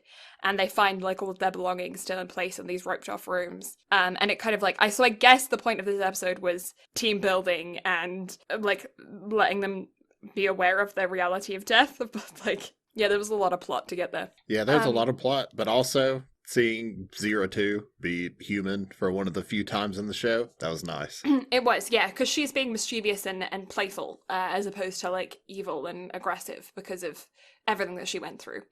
But yeah, they make up, and Hero tells 02 to always speak her mind to him so that he can get to know her better. Episode 9, Triangle Bomb. An enemy approaches, and Ichigo and her partner, who is Goro, get stuck inside this big old goopy boy. And he ejects her out of the Franxx. So she got ejected before they got stuck in this big goopy boy. And basically what happens is that he is going to self-destruct himself to blow up him and the Klaxosaur. Because everyone back at the plantation are like, well, we have to leave him behind. We just have to fight the Klaxosaur. I'm sorry. He is going to be the sacrifice. We need to just get rid of the Klaxosaur before it attacks the plantation. But Ichigo, with the help of 02 and Hero, is able to save him just before he was about to press the self-destruct button by projectile shooting her through the goop of this Klaxosaur. And she manages to get him out of there, and they save the day, kill the Klaxosaur. It's all good. When they get back to the plantation, he admits that he has fallen in love with her, and he managed to make it out alive, so he just, like, says, you know, I actually love you. And she softens her harsh exterior a little bit. He tells her, it's cool, I don't expect anything in return, and I just still love you. And then he actually ends up giving her a hair clip, that he always wanted to. Basically, the relationship between Hiro, Goro, and Ichigo is that they grew up in the same section of the garden, which is where they grow the children to be who they want them to be. And Ichigo, was always watching Hiro. Hiro was not watching anybody in that kind of way. And Goro was always watching Ichigo. And once a year they could ask Papa, who is like the head of the adults and who they consider a parent to all of them, the thousands of children that are there. Once a year they get to ask for a present. And Ichigo had asked that year for like a stuffed animal, a teddy. And then she asked the boys what they were going to ask for, and they like didn't answer. But she was always pulling her hair behind her ear, and Goro says, oh, you could probably do like a hair clip or something. And so he asks Papa for a hair clip. But it turns out that Hiro had also asked Papa for a hair clip for Ichigo. Not doing it romantically, just because he was like, oh, that's a good idea. Because Hiro is kind of unaware of other people. And so he gives it to Ichigo, and then Goro keeps his, and he doesn't give it to her. And then when she was diving through the goop, she loses her hair clip. And he then gives her the new one and admits that he loves her. It's sweet. Goro's still best boy. He is still best boy. Episode 10. Also, Hiro gives Zero to Naomi's mirror because she didn't get a gift. Yeah, that's true. Yeah, Naomi was Hiro's previous partner that left. Wait, was it previous partner or was it part of the earlier squad? No, she was the previous partner. Because remember, whenever she was leaving, Hiro was getting ready to get on the transport robot with her, and she just yeets the briefcase at his face. It's like, nah, fam, you're staying. Mm-hmm. Episode 10, The City of Eternity. So they get to travel into the city, which they had never gotten to before. They had been very restricted in the area they were allowed to live, to be given a meaningless award because the upper folk want them to feel like they've been doing a good job so that they continue to work for them and don't ask questions, basically. So they give them all of these meaningless awards and rewards and stuff to be able to keep them happy. But Zerome gets lost and ends up at this adult woman's house who explains more about adult life, injecting happiness, living as partners, but like not even talking to each other or seeing each other, and not eating because she doesn't like the taste of food and she doesn't need it, and being incredibly weak. And Zerome eventually, like, he's not he doesn't know how to feel about the whole situation, but he is probably the most brainwashed out of all of the kids about Papa. Mm-hmm. And so I think this was kind of like a necessary eye-opening moment for him to be like, adult life is kind of weird. Because he doesn't dislike it, he just doesn't really know how to feel about it at this point. Not only that, but I do like how they take the time to give basically each character like their own episode of growth. Yeah, and this is his. But eventually he makes it back home, and he gets pitied by the guards who escort him, and he's kind of like, he feels off about it, because they say something like, oh, poor kid, poor child who has to do the fighting or something, and he doesn't really know how to feel about it because he's never, like, he sees himself as a hero because of what he does, and this is the first time that somebody had kind of not seen him in that same way, or like projected that they saw him in that way because of the controlled environment that he was in. So yeah, something's weird about that. Episode 11, Partner Shuffle. So Mitsuru and Kokoro become partners after... Okay, so this is the episode that's mainly about Mitsuru. Kokoro and Futoshi are partners, and Futoshi's really sweet. He is such a sweet guy who is head over heels, absolutely, completely in love with Kokoro. And he makes a promise at the beginning of the episode saying, hey, promise me that we'll be partners for forever. And she's like, yes, I promise. And then, like, 5 seconds later, they're like, hey, we're giving you the option to switch up partners. Do you want to switch up partners? And she's like, yes, I do. And just immediately, I was so mad at her for that. It's like, I want to switch partners. Mm-hmm. Because... Yeah, it was not nice. It was not a nice thing to do. But Kokoro and Mitsuru are... they've kind of been, like, getting to know each other in a greenhouse, in like the house area. They've been having a lot of alone time together, and she has this book from a while ago about the how to make a baby thing, and something's off. You can tell that she's figuring stuff out and is being a bit off. Anyway, so she ends up pitching the idea to switch, and they end up switching partners. And then you find out more about Mitsuru and the fact that why he resents Hiro, because when he got sick when he was a kid, he had to take this injection that only had a 15% success rate, and if you went in that 15%, you died. And this injection was to keep him in the race, in for being part of the team. And Hero promised him before he went and got the injection that they would be Franxx pilots together and that they would make it through this together. And then when he comes back, Hero is different and he doesn't remember the promise. And it like broke his little kid heart that his best friend had just like forgotten. Idol, the best friend and Idol, because Hero was like the leader of the group, forgot this promise. And he ends up being really upset about it, and because of that has like resented him ever since. And that's why he's kind of like cruel to him in the first few episodes. And yeah, and that's kind of like episode 11. It's just finding out the backstory, learning about who they are as children, and the partner shuffle. Episode 12, the garden where it all began. So they go back to their old home for tests, and 02 is having troubles because she believes... 02 is having like lots of troubles because she believes that killing all the Klaxosaurs will turn her into a human. And so they have to go back to this garden when they were all raised. And there's Squad 9 there that are not very nice people. And they're like putting everyone on edge and it's not doing well. And 02 is got a lot of pressure on her because of all of these tests that they're putting her through and she's not feeling great. And it's a whole situation. She's obviously in a place that puts her on severe edge. And she is obsessed with becoming human right now. She is really, really, really obsessed with becoming human. So she pushes the piloting the Franxx so far that she nearly ends up sacrificing Hero to be able to do so. And the rest of the team also ends up finding out that the more he flies with her, the more of her monster DNA is getting absorbed into his body. He's absorbing it. Alpha from Squad 9 is an asshole, but he previously had 02 on his team. And so he's basically saying, she's a monster, you're never going to be able to tame her, like you don't know her like we do. She's just playing at being human right now. And Hero starts to regain his memories from his childhood of her because of the connection that they have in the machine and because like you go into each other's brains while you're in the Franxx machine, right? Yes.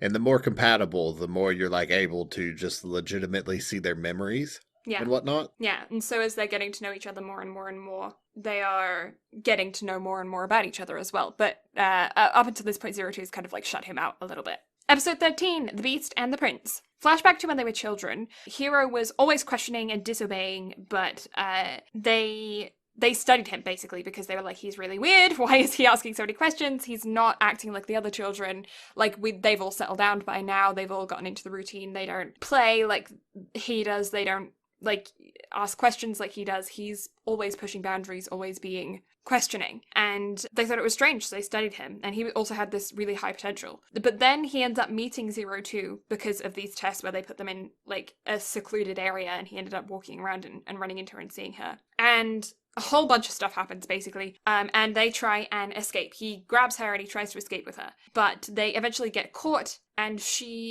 during this time when they were trying to escape, she got injured, and he, not knowing how to heal her, read somewhere that animals lick each other to help heal their wounds, so she got this scrape on her knee, so he licked her knee clean, or at least that's what he thought that he was doing. They were like, I don't know, like 5, 6. They weren't old. How old do you think that they are now? I would say 14, maybe. I'd say they're right around like Kosei and them's age and July and April. Yeah. Considering maybe what a happens little with bit Kokoro, older. That's really young. Yeah, it's really odd, really weird. I mean, I get it because of the isolation and everything. Let's say they're 16. Yeah, let's go for that. Yeah, I don't and know. Also, you also learn about 02's favorite book. Yes. Which is titled after the title of this episode, and it's because of this book that Hiro and 02 bond as well, because as they're running away, Hiro is reading this book to 02, and that book is the most precious thing to 02. Yes. Yeah, it was her first pretty thing. And she can't read or speak English or anything like that at this point. She's been not raised. She's been kept in an isolation room her entire existence up until this point, really. Mm-hmm. And so this is kind of her first real interaction with a human being. At least a nice interaction with a human being. Absolutely, yeah.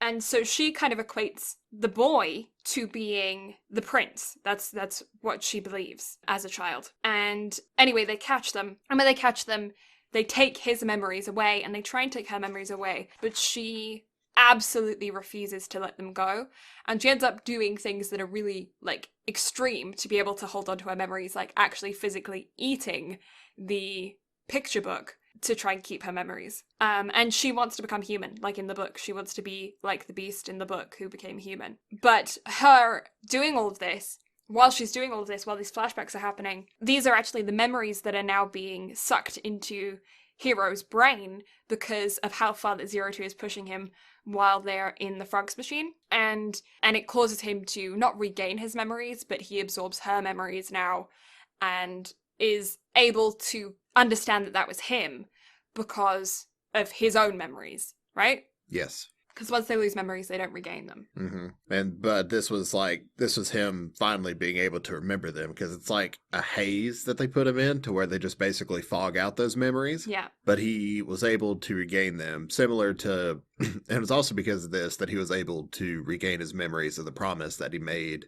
with Mitsuru as well. Yeah. And also, the first time I watched this, cry count number 1. Really? Mm-hmm. I cried in the next episode, and that's the only time I cried while watching. Then maybe it was episode 13, but whenever like they just have that full realization of who each other are, I was like, I'm being a crying little bitch. Yeah, I think, yeah, yeah. And then episode 15 as well, I think I shed a couple tears. Yeah, for me it was episode 14, the winner between these two. That was when I cried. Episode 14, Punishment and Confession. Hero is seriously injured because of 02, and the team separate them. They put him in a isolation ward where he's like healing and stuff, and they take her back to the house, and they refuse to let her go. They have guards on everything. They have guards on him because they know that he wants to go back to her. They have separated them. And 02, and in doing so, in separating them and how they act around 02, they end up pushing her so far that she lashes out and attacks the rest of the team, which happens strategically when 0 walks back into the room and sees what she's done and says for the first time, because he's been the only person that has never seen her as a monster, like her horns don't freak him out, she's never been concerned, like he's never been concerned about that. And this is the first time that he says to her, you're acting like a monster. And it's really sad because like it is. He's the only person that saw her as human, and she just wanted to be human so bad. And that's what he says. But I understand why, because she literally took out every single member of his team. And he didn't. And for he didn't no know reason. at that Now, point. granted, he didn't know that, but still, like he walks in as she's about to do God knows what to Ichigo. Yeah. But I may have shed a couple tears over this one as well. It just doesn't stand out as promptly to me. I remember feeling very uneasy watching this episode whenever I watched it the first time. Yeah. And it also, this episode was one that I was talking about in the previous podcast or whatever, whenever we first talked about it, about how the entire fan base turned on Ichigo after this episode because of her confession to Hiro. Yeah. Yeah. Which actually, yeah. So, anyway, if the 02 ends up leaving for Squad 9, where she will go through Stamen like crazy all over again. And Ichigo confesses her love for Hiro and kisses him. And poor Goro. Yeah, he saw it. He witnessed it. Yeah, and I just, like, I was with the rest of the fan base on this. Like, I just saw it as Ichigo just being extremely selfish and not caring about anybody else's feelings. I agree. I saw it that way as well. I was just like, baka. Episode 15. Gian, I don't know. Jean? Gian? No clue. A huge fight begins as the adults won't let them take back. Well, a huge fight begins as the adults want them to take back an area that will allow them to basically create the turnaround of humanity. The squad are doing well with their hodgepodge kind of group of tactics, but another squad ends up having to sacrifice themselves, and Squad 9 aren't human. Plantation 13 is under attack, and Hiro comes out in a training suit and tries to communicate with a broken and really upset in monster form 02. When he was younger, they tried to escape, and he licked her wound, meaning that it was possible, like making it impossible to be able to only use a Franxx with her. And he ends up managing to get to 02. He tells her that it's okay and that he's sorry, She feels guilty about pushing him so far, and they hug and promise to talk about it. They also claim their love for each other, and Ichigo backs off, accepting that she won't be with Hiro. And it's Yeah, very cute. definitely big crybaby Yeah. moment for me. Yeah, this is when... I'm such a helpless romantic. Leave me alone. Yeah. And it was the previous episode where 02 figured out that Hiro was the boy from her childhood, I think. Mm-hmm. Yeah. Episode 13, whatever, doesn't matter. They both had the realization at the same time, but because of when it happened, they didn't have a chance to talk to one another about it. So that little reconciliation moment in the cockpit was... It was sweet. Nice and adorable. Mm-hmm. Episode 16. I feel like there's something else I want to talk about, but now I can't remember what the fuck it was. Because, what was it? Brain? I don't know. Continue on. Episode 16, Days of Our Lives. This is the one with the trigger warning for dietary restrictions, eating disorders, that kinds of stuff. Just throwing that out there. Squad 13 had been abandoned by the Doctor and Papa. And so they basically were told, you're on standby, and left them. That's it. And the reason why they're doing so is because they put them in another experiment. The water was turning foul, food was being rationed, and the mysterious caretakers were gone. With the command, there was just the command to stand by, no further word. The group worked together on chores and finding food, but poor Futoshi has been dieting, kind of. Not dieting, but he says that he's dieting. And Zorome is really worried about him and confronts him. And it turns out that he was actually kind of borderline bulimic. Not healthy. Big hugs. Yeah, big hugs. Because he's such a sweetheart. He's such of a sweetheart. Character. He reminds me of a baker. He actually becomes a baker, doesn't he, in the very end? I think so, yeah. I think it's the second Cinderella Disney film. I'm trying to remember back to my very young childhood. I think it's Cinderella 2. I think it's Anastasia, one of the stepsisters, falls in love with one of the bakers in town, and he reminds me of that baker a lot. So, you know who he reminds me of? Who? Sasha from Attack on Titan. Oh, okay, yeah, I see it. Yeah, Potato Girl, but instead of potatoes, it's with bread. Yeah. And the only reason I say this is because I think it was in episode 11 or 12, whenever he rolls out of bed with hugging just a giant loaf of bread. It was at that point I was like, oh my god, it's Sasha. Yeah, but if you don't know him, think of him as a giant squishy teddy bear. He is just a soft old dude who is absolutely head over heels in love with Kokoro, so much so he makes the ultimate sacrifice later on and lets her go. He lets her be happy even though he loves her so much. And it's so sad. And yet I also think this was the point where you were probably laughing uncontrollably. Yeah, that was also the point. That was it. That was one of my emotions. I didn't care about the couple. I was like, screw them. Laughing uncontrollably at the really awful symbolism and then being sad for him because he was trying to be as supportive as he could despite the fact that it was so painful. Mm-hmm. 02 has been much perkier lately and is kinder to the members of Squad. She's really happy now. She's got a place where she truly belongs. And Miku has a secret grey patch in her hair. And Ikuno has been getting sick again. She's not doing very healthy. Oh, this is what I wanted to talk about in episode 15. Yeah. So the squad that sacrificed themselves. Mm-hmm.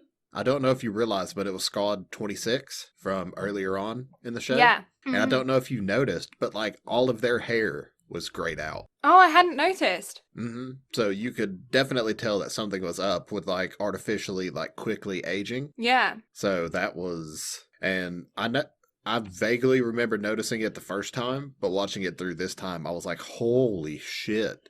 They're, it's very subtle, but it definitely tells you, something's up, because the last time you see the squad, they all have black hair and, super macho, but now they're just, all look tired and worn out, and that's not just because of the battle.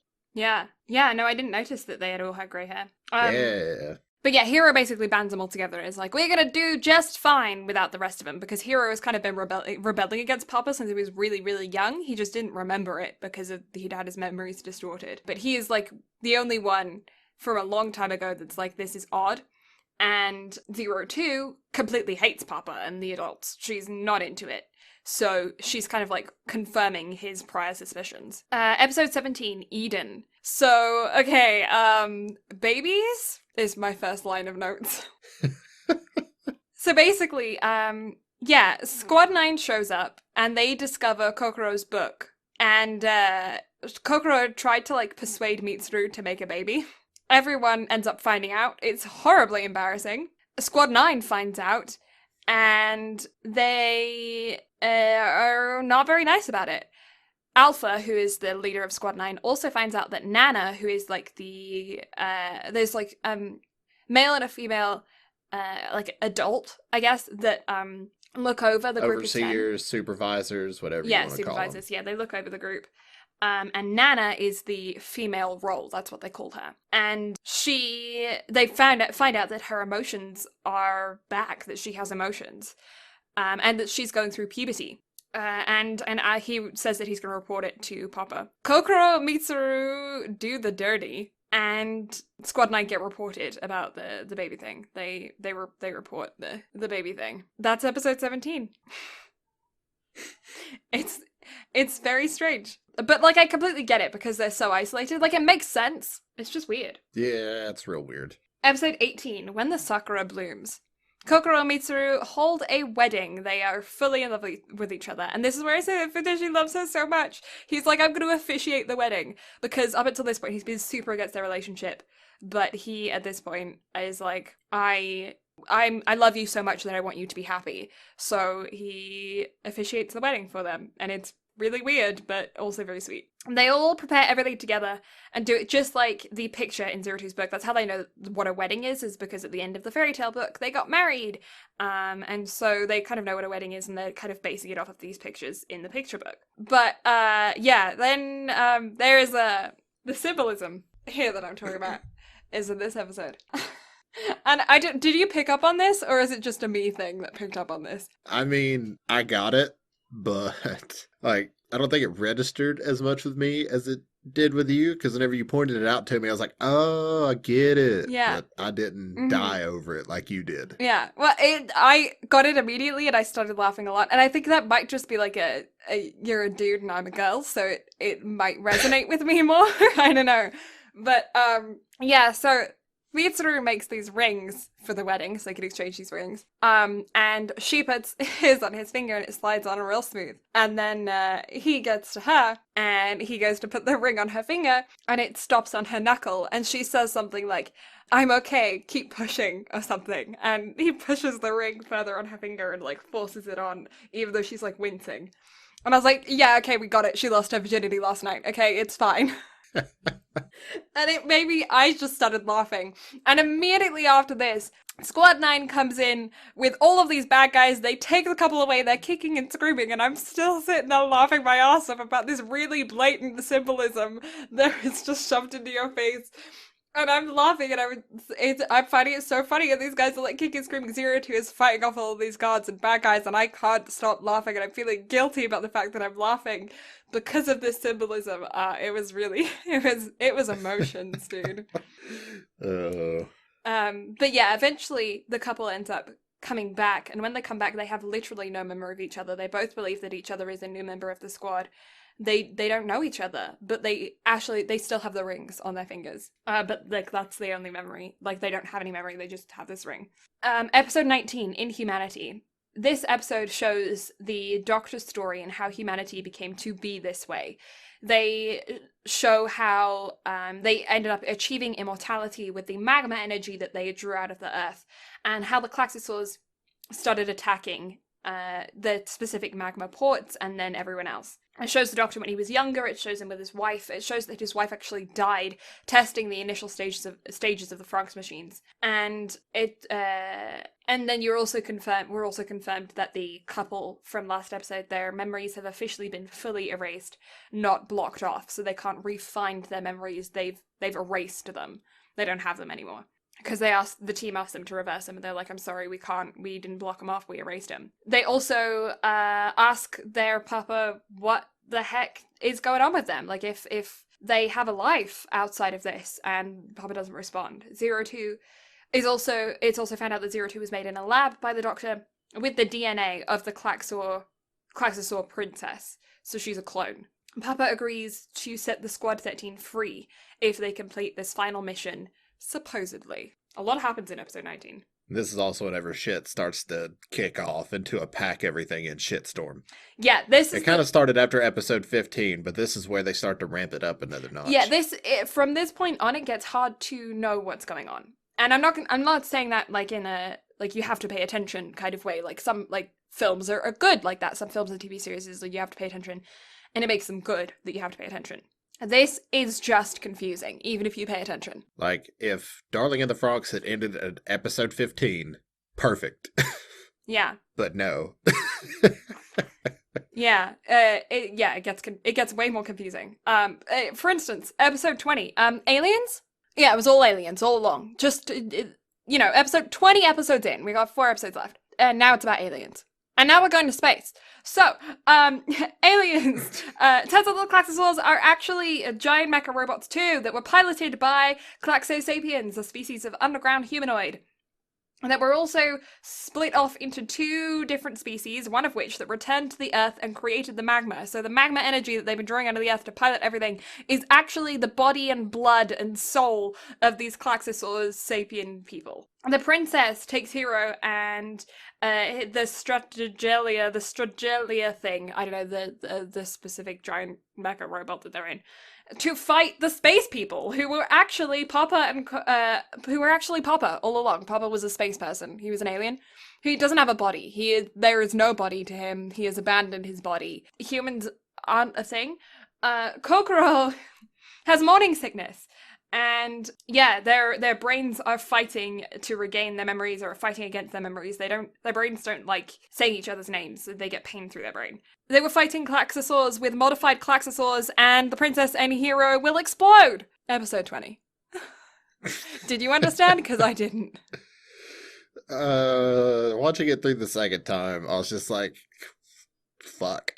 Like, it's so, I like try to take notes for these next few episodes was so hard because I was like, I don't understand. I don't understand.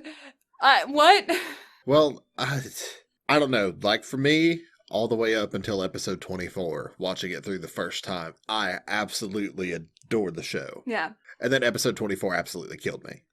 Like, it made me so angry. I had no words. Like, I've never had a show just royally piss me off so much with how it ended.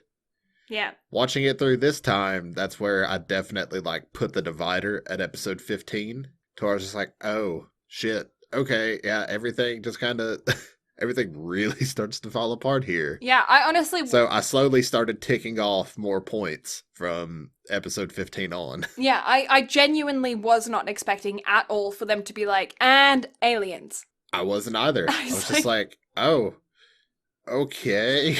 Okay. And then episode 23, whenever we get to it, Yeah. oh. Yeah, okay. It's interesting. Anyway, episode 21, For You, My Love. The battle continues. 02 manages to make it to the Strazelia upgraded, with the help and possible sacrifice of all of the other squad members. Squad 9 are actually made from her clones. They are clones of clones. And the princess sacrifices herself, staking the continuation of the planet on 02 and Hero. They ward off the Vard, or I don't know, whatever they are, alien race. But they promise to return and will come back with our army. 02 is dead? Question mark. She got turned to stone. Ooh. Not quite yet. Episode 22, Stargazers. Everyone survives the battle and are now doing their best to rebuild. But none of the farms are working. Nothing is working. They're not getting any contact from Papa because Papa doesn't exist because he was actually an alien this whole time. Because the soil is ruined, they can't actually grow any of the farms. They decide to go back to the house that they were all kind of raised in, because the Earth there was actual, Earth from many, many years ago as well. The children that didn't pass any of the tests or anything were actually frozen, cryogenically frozen in tanks, and so they all unfreeze all of them, and now they have a lot more help. 02's mind is still synced with the Klaxosaur Strelazia. So Hero wants to go and get her mind back. Kokoro is confirmed that she is Pregnant, and everyone decides to go into space to get 02 back, except for Kokoro and Mitsuru, because he's going to take care of her because she's pregnant, and she's like, it's okay, you don't even remember anything, you don't need to take responsibility. And he's like, it's not about taking responsibility, I want to live for you and the baby. even though he doesn't know who she is anymore. Including, but yes, 3 members of Squad 9 are also going too. They're all dying because they can't be around for maintenance because the doctor is dead. So they're all dying, so they go to for a suicide mission. Because why not? Now they're in space. Who doesn't love a good suicide mission? Yeah. And in space. So, Darling in the Franxx, episode 23. Kokoro and Mitsuru don't remember a thing, but they find each other again, and as her and the baby become his reason to fight to live. Hero breaks through to 02, and she becomes the giant fucking robot. She just, that's written in caps in my notes. And my note says, Hero breaks through to 02, and she becomes the giant fucking robot. This is where Blue texted me, and I was dying. Like, what? No. She just becomes the robot. Just her body melts away on Earth. She turns to stone on Earth. She becomes a statue.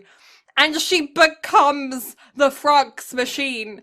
And he is inside. Well, I mean, there you go. This is what I'm talking about with the weird innuendos throughout this show. Because he's like, I'm so happy to be inside you. And I'm like, okay, innuendo. There's so many throughout this show. But he's like piloting her now. He is piloting her. And okay. They go through a portal. They go through a giant portal to stop an explosion or something. I don't fucking know.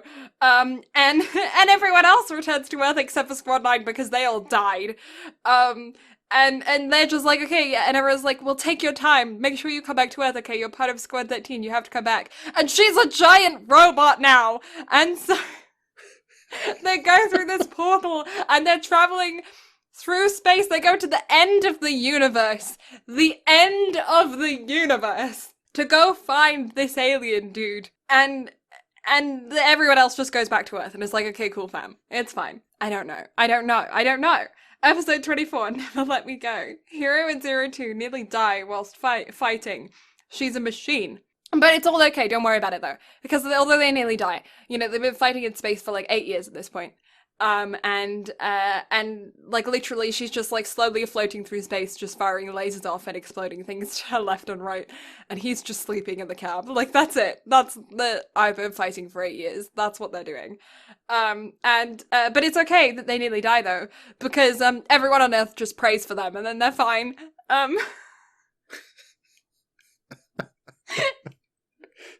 can't make this shit up. Like, I can't. She's not making this shit up. They just pray. And their voices reach them on the other side of the fucking universe. And they're just like, oh, I can hear everyone's voices. I'm fine now. Let me kill the boss. And so they do. And then their bodies, are destroyed. So their souls fly back to Earth, but not before her stone statue on Earth cracks and a small sapling is underneath that eventually grows into a giant sakura tree. And then everyone else is like coupled up and they're having babies, and Zoro is fucking Goro, is fucking smooth. He puts the smooth moves on Ichigo. Like, Goro is that suave kiss. He was suave. That's the best part of this episode, is his suave kiss. And everyone makes babies. They all couple up. And the two, like, caretakers of all of the kids are immortal, so they're just living for forever. He doesn't have any emotions, but he kind of does have emotions. He just doesn't have emotions, and I ship them. The two of them. They're shipped. But anyway, the Sakura tree grows. And they end up getting reincarnated. And the kids just meet under a reincarnated tree, and they never meet anybody else again. Now they're, like, in Tokyo, and it's fine. And that's the end of the show. This is so fucked!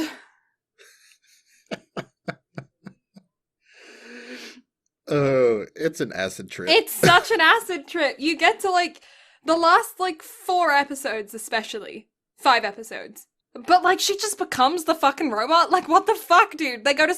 Oh, it was actually aliens all along. Not just aliens, but aliens that don't have a body. And we want you to not have bodies either. Oh, you want your bodies? Okay, we're gonna wage an eternal war. Okay, I'm the princess. I'm now putting all of the life of Earth on these 2 kids. And one of them is my clone. Okay, off you go into space. Oh, just kidding, your body's down here, but your mind's in space. Oh, don't worry, your boyfriend will go and save you. Okay, he goes to save you. Oh, now you're a giant robot and he's piloting you, and there's a giant innuendo. He has turned blue now. That's fun. And you're gonna fight all these aliens. Okay, send all your squad back home because they don't need to be here anymore. We're gonna go through a portal, then we're gonna shoot some dudes. Then we're gonna forget that we need to shoot these dudes and we're gonna get tired and sleepy. And then everyone on Earth is gonna pray for us, and it's gonna be fine. And so we're going to go, oh, okay, they prayed for us, so I'm good now, even though I have a giant hole in my body. And then I'm going to fight these guys. I'm going to kill them, but I didn't actually kill them because they promised for more revenge, so that we can possibly have a sequel. And now we're going to fly all the way back to Earth in our souls, in a little blue and red light. And then we're going to end up at Earth, and then we're going to get reincarnated underneath the giant sakura tree, and it's fine. Yeah. 7. Freaking, like... 4. I don't know, like a freaking 4. That end was so bad. No, honestly, it probably sits at like a 6, if I'm being real. There's, It would be a 7 if episode 24 wasn't so shit. Like, the ending just felt like a true cop-out to me. It's like, I've run out of ideas. Let's pray for them, and let's have their souls come back, turn into a tree, and then let them be reborn and hang out under the tree to where they meet up. It's this is why I say it's like a Wattpad story. Because some 14-year-old girl wrote this in her parents' house, crying about a boy. Oh, I will say, okay, I'm going to give it an extra point. I put it at 4, I'm going to give it a 5. Reason why I'm going to give it a 5 is because they had some casual lesbian representation in there, and I am here for it. I stan. So yeah, I give it a 5, because of Ikuno. I feel that. Yeah. I did think that was really nifty. It was really nice. It was really nice to see that they just included it, not for, like, anything other than it's coming of age, teenagers being teenagers, and one of them happens to be gay. It was nice. I appreciate that. Yeah, it was. They had a lot of really good representation in the show. They did a lot for, like, kind of, especially later on, kind of, I don't know what the word I'm looking for, like, you think the show's going to go one way, and then they kind of turn it on its head with the gender stereotypes. Yeah, agreed. So they did some really nifty stuff with the show. Yeah, like Alpha, the leader of Squad 9, isn't a stamen. He's a whatever the name of the other one is. A pistol. A pistol. And that was the thing with all the 9s, except for 02. All of the rest of the 9s, like the males were pistols and the females were the stamens. Well, and there was, I think with Alpha, it was 2 males, because they were explaining that with them, that they can be either pistols or stamen. They don't need the male and female compatibility because of the fact that they were a clone. Yeah, they did a lot of really cool stuff, but at the same time, my god, they fucked up a lot of stuff. Yeah, the ending is just bizarre. It's bizarre. And it feels really rushed, and it feels really immature, and it feels really, like, and then this happened, and then this happened, and then this happened, and then this happened, you know? And it doesn't feel well thought out or well written at all. Mm-hmm. And it's upsetting because the first half is really well written. Mm-hmm. Like we talked about, everything up to episode 15, and even through episode 15, if it had stopped with the end of episode 15, I could easily sit here with my like, sappy, helpless romantic ass and just be like, 10. Solid 10. Yeah. Great love story, great character building, whole 9 yards. Yeah, if they had stopped it at episode 15 and then done a second season where they had explained this shit and took out the fucking aliens. We don't need aliens. Yeah, just make it to where Ape was they overrun like the government. True master. Just have like some stupid shit like that. Not aliens. My god. Yeah, they team up. They figure out that the human government is actually really not good, which they're not. They decide that they are like the corrupt society. They figure out that these Klaxosaurs are actually humanoids, like Klaxosapiens. So they go and find this underground race, and they team up with them to overthrow the human government, and then they live in peace and harmony between the humans that they then get to regain their emotions and stuff, and they take the Earth back to its natural order and get rid of all of this crazy shit. Like, that would have been fine. I would have been satisfied with that. It's fairly simple plotline, but it works. Yeah, like, they build, like, an absolutely fascinating world with so many avenues they could have went down, all the spin-offs that they could have done. Like, I very easily could have done with the spin-off of Hiro and 02's, like, reincarnated selves. And I could have done with a spin-off of Goro going on his adventures at the end, where he's like, I've got to go find other children and different plantations and stuff around the world. Mm-hmm. Yeah, I could have done with that as well. More Goro, please. Yeah, more Goro. Take Futoshi with you because Futoshi is comedic relief and we love him. Yes. Also, Zorome. I enjoyed Zorome's character. I really do ship him and Miku because they're so similar. Oh, they are without a doubt perfect for one another. Like Yeah, that and was a that's what he really good says. He's like, combination. when he's like meeting with the lady who has no emotions, he's like, oh, she's so annoying and loud and gross and da da da. And she's like, well, it sounds like you need a new partner then. He's like, no, because I think I'm the only one that can handle her, and I kind of like don't mind that about her. It was And it's cute. It was really cute. The dynamic between all of them was awesome. Yeah. Honestly, I could have done with a slice of life of just Plantation 13.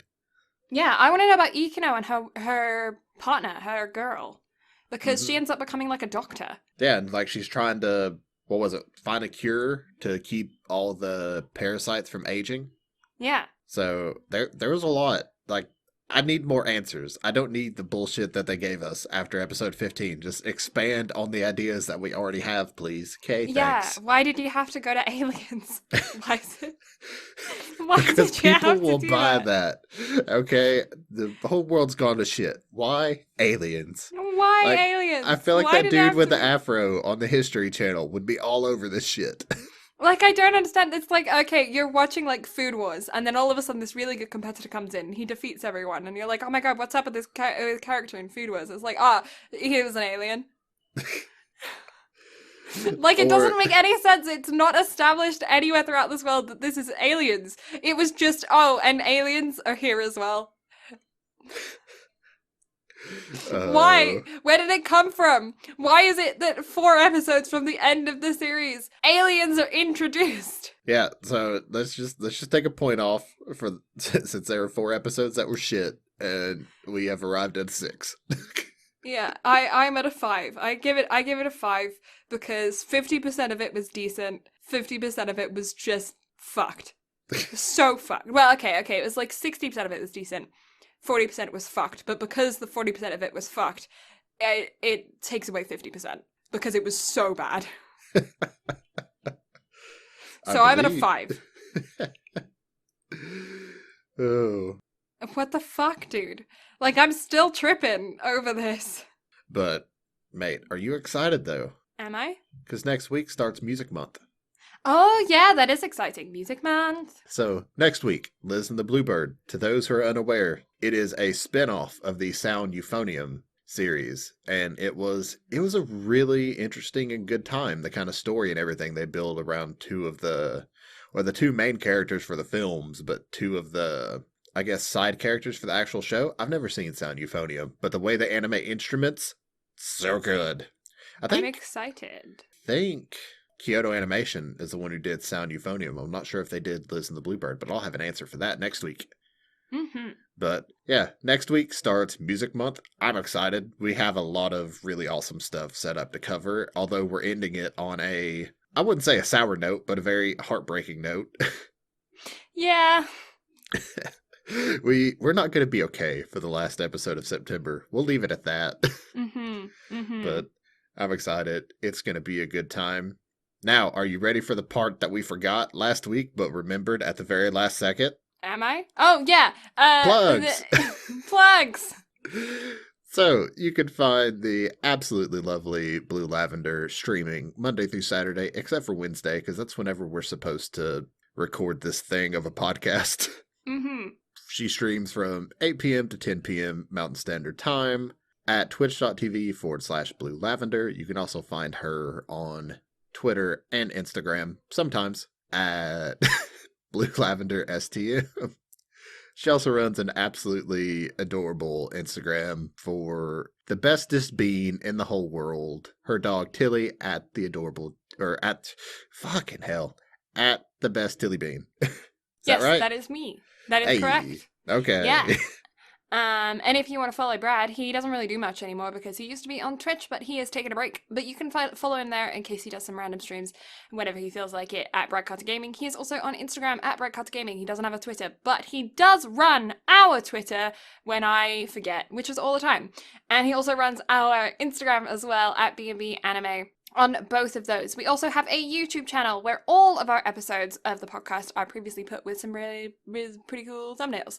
So if you guys are interested in watching or listening to us and our previous archived episodes, you can head on over to our YouTube channel, which is BnB Anime as well. We're BnB Anime on everything. You can also head on over to our website if you want to know a little bit more about us. We have an About Us section there. We also have friends of the show.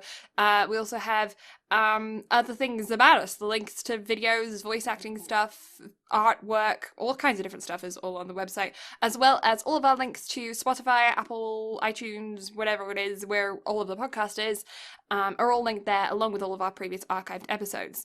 Be sure to remember to check our social medias tomorrow, because Brad is going to be on that podcast that we were talking about earlier, with Tales from the Fandom. And we're going to be retweeting and relinking and everything like that, all of that. So if you guys are interested in listening to him on that podcast, or listening to Tales' podcast in general about all of the different people that he gets on for the fandom stuff, then absolutely please do check him out. The links will be all over our social media tomorrow. So yeah, for sure, check that out. Is that everything? I think that's everything. Yeah. So, thank you all so much for listening. Blue and I greatly appreciate it. Check us out next week for the beginning of Music Month with Liz and the Bluebird. But until then, bye-bye! Bye!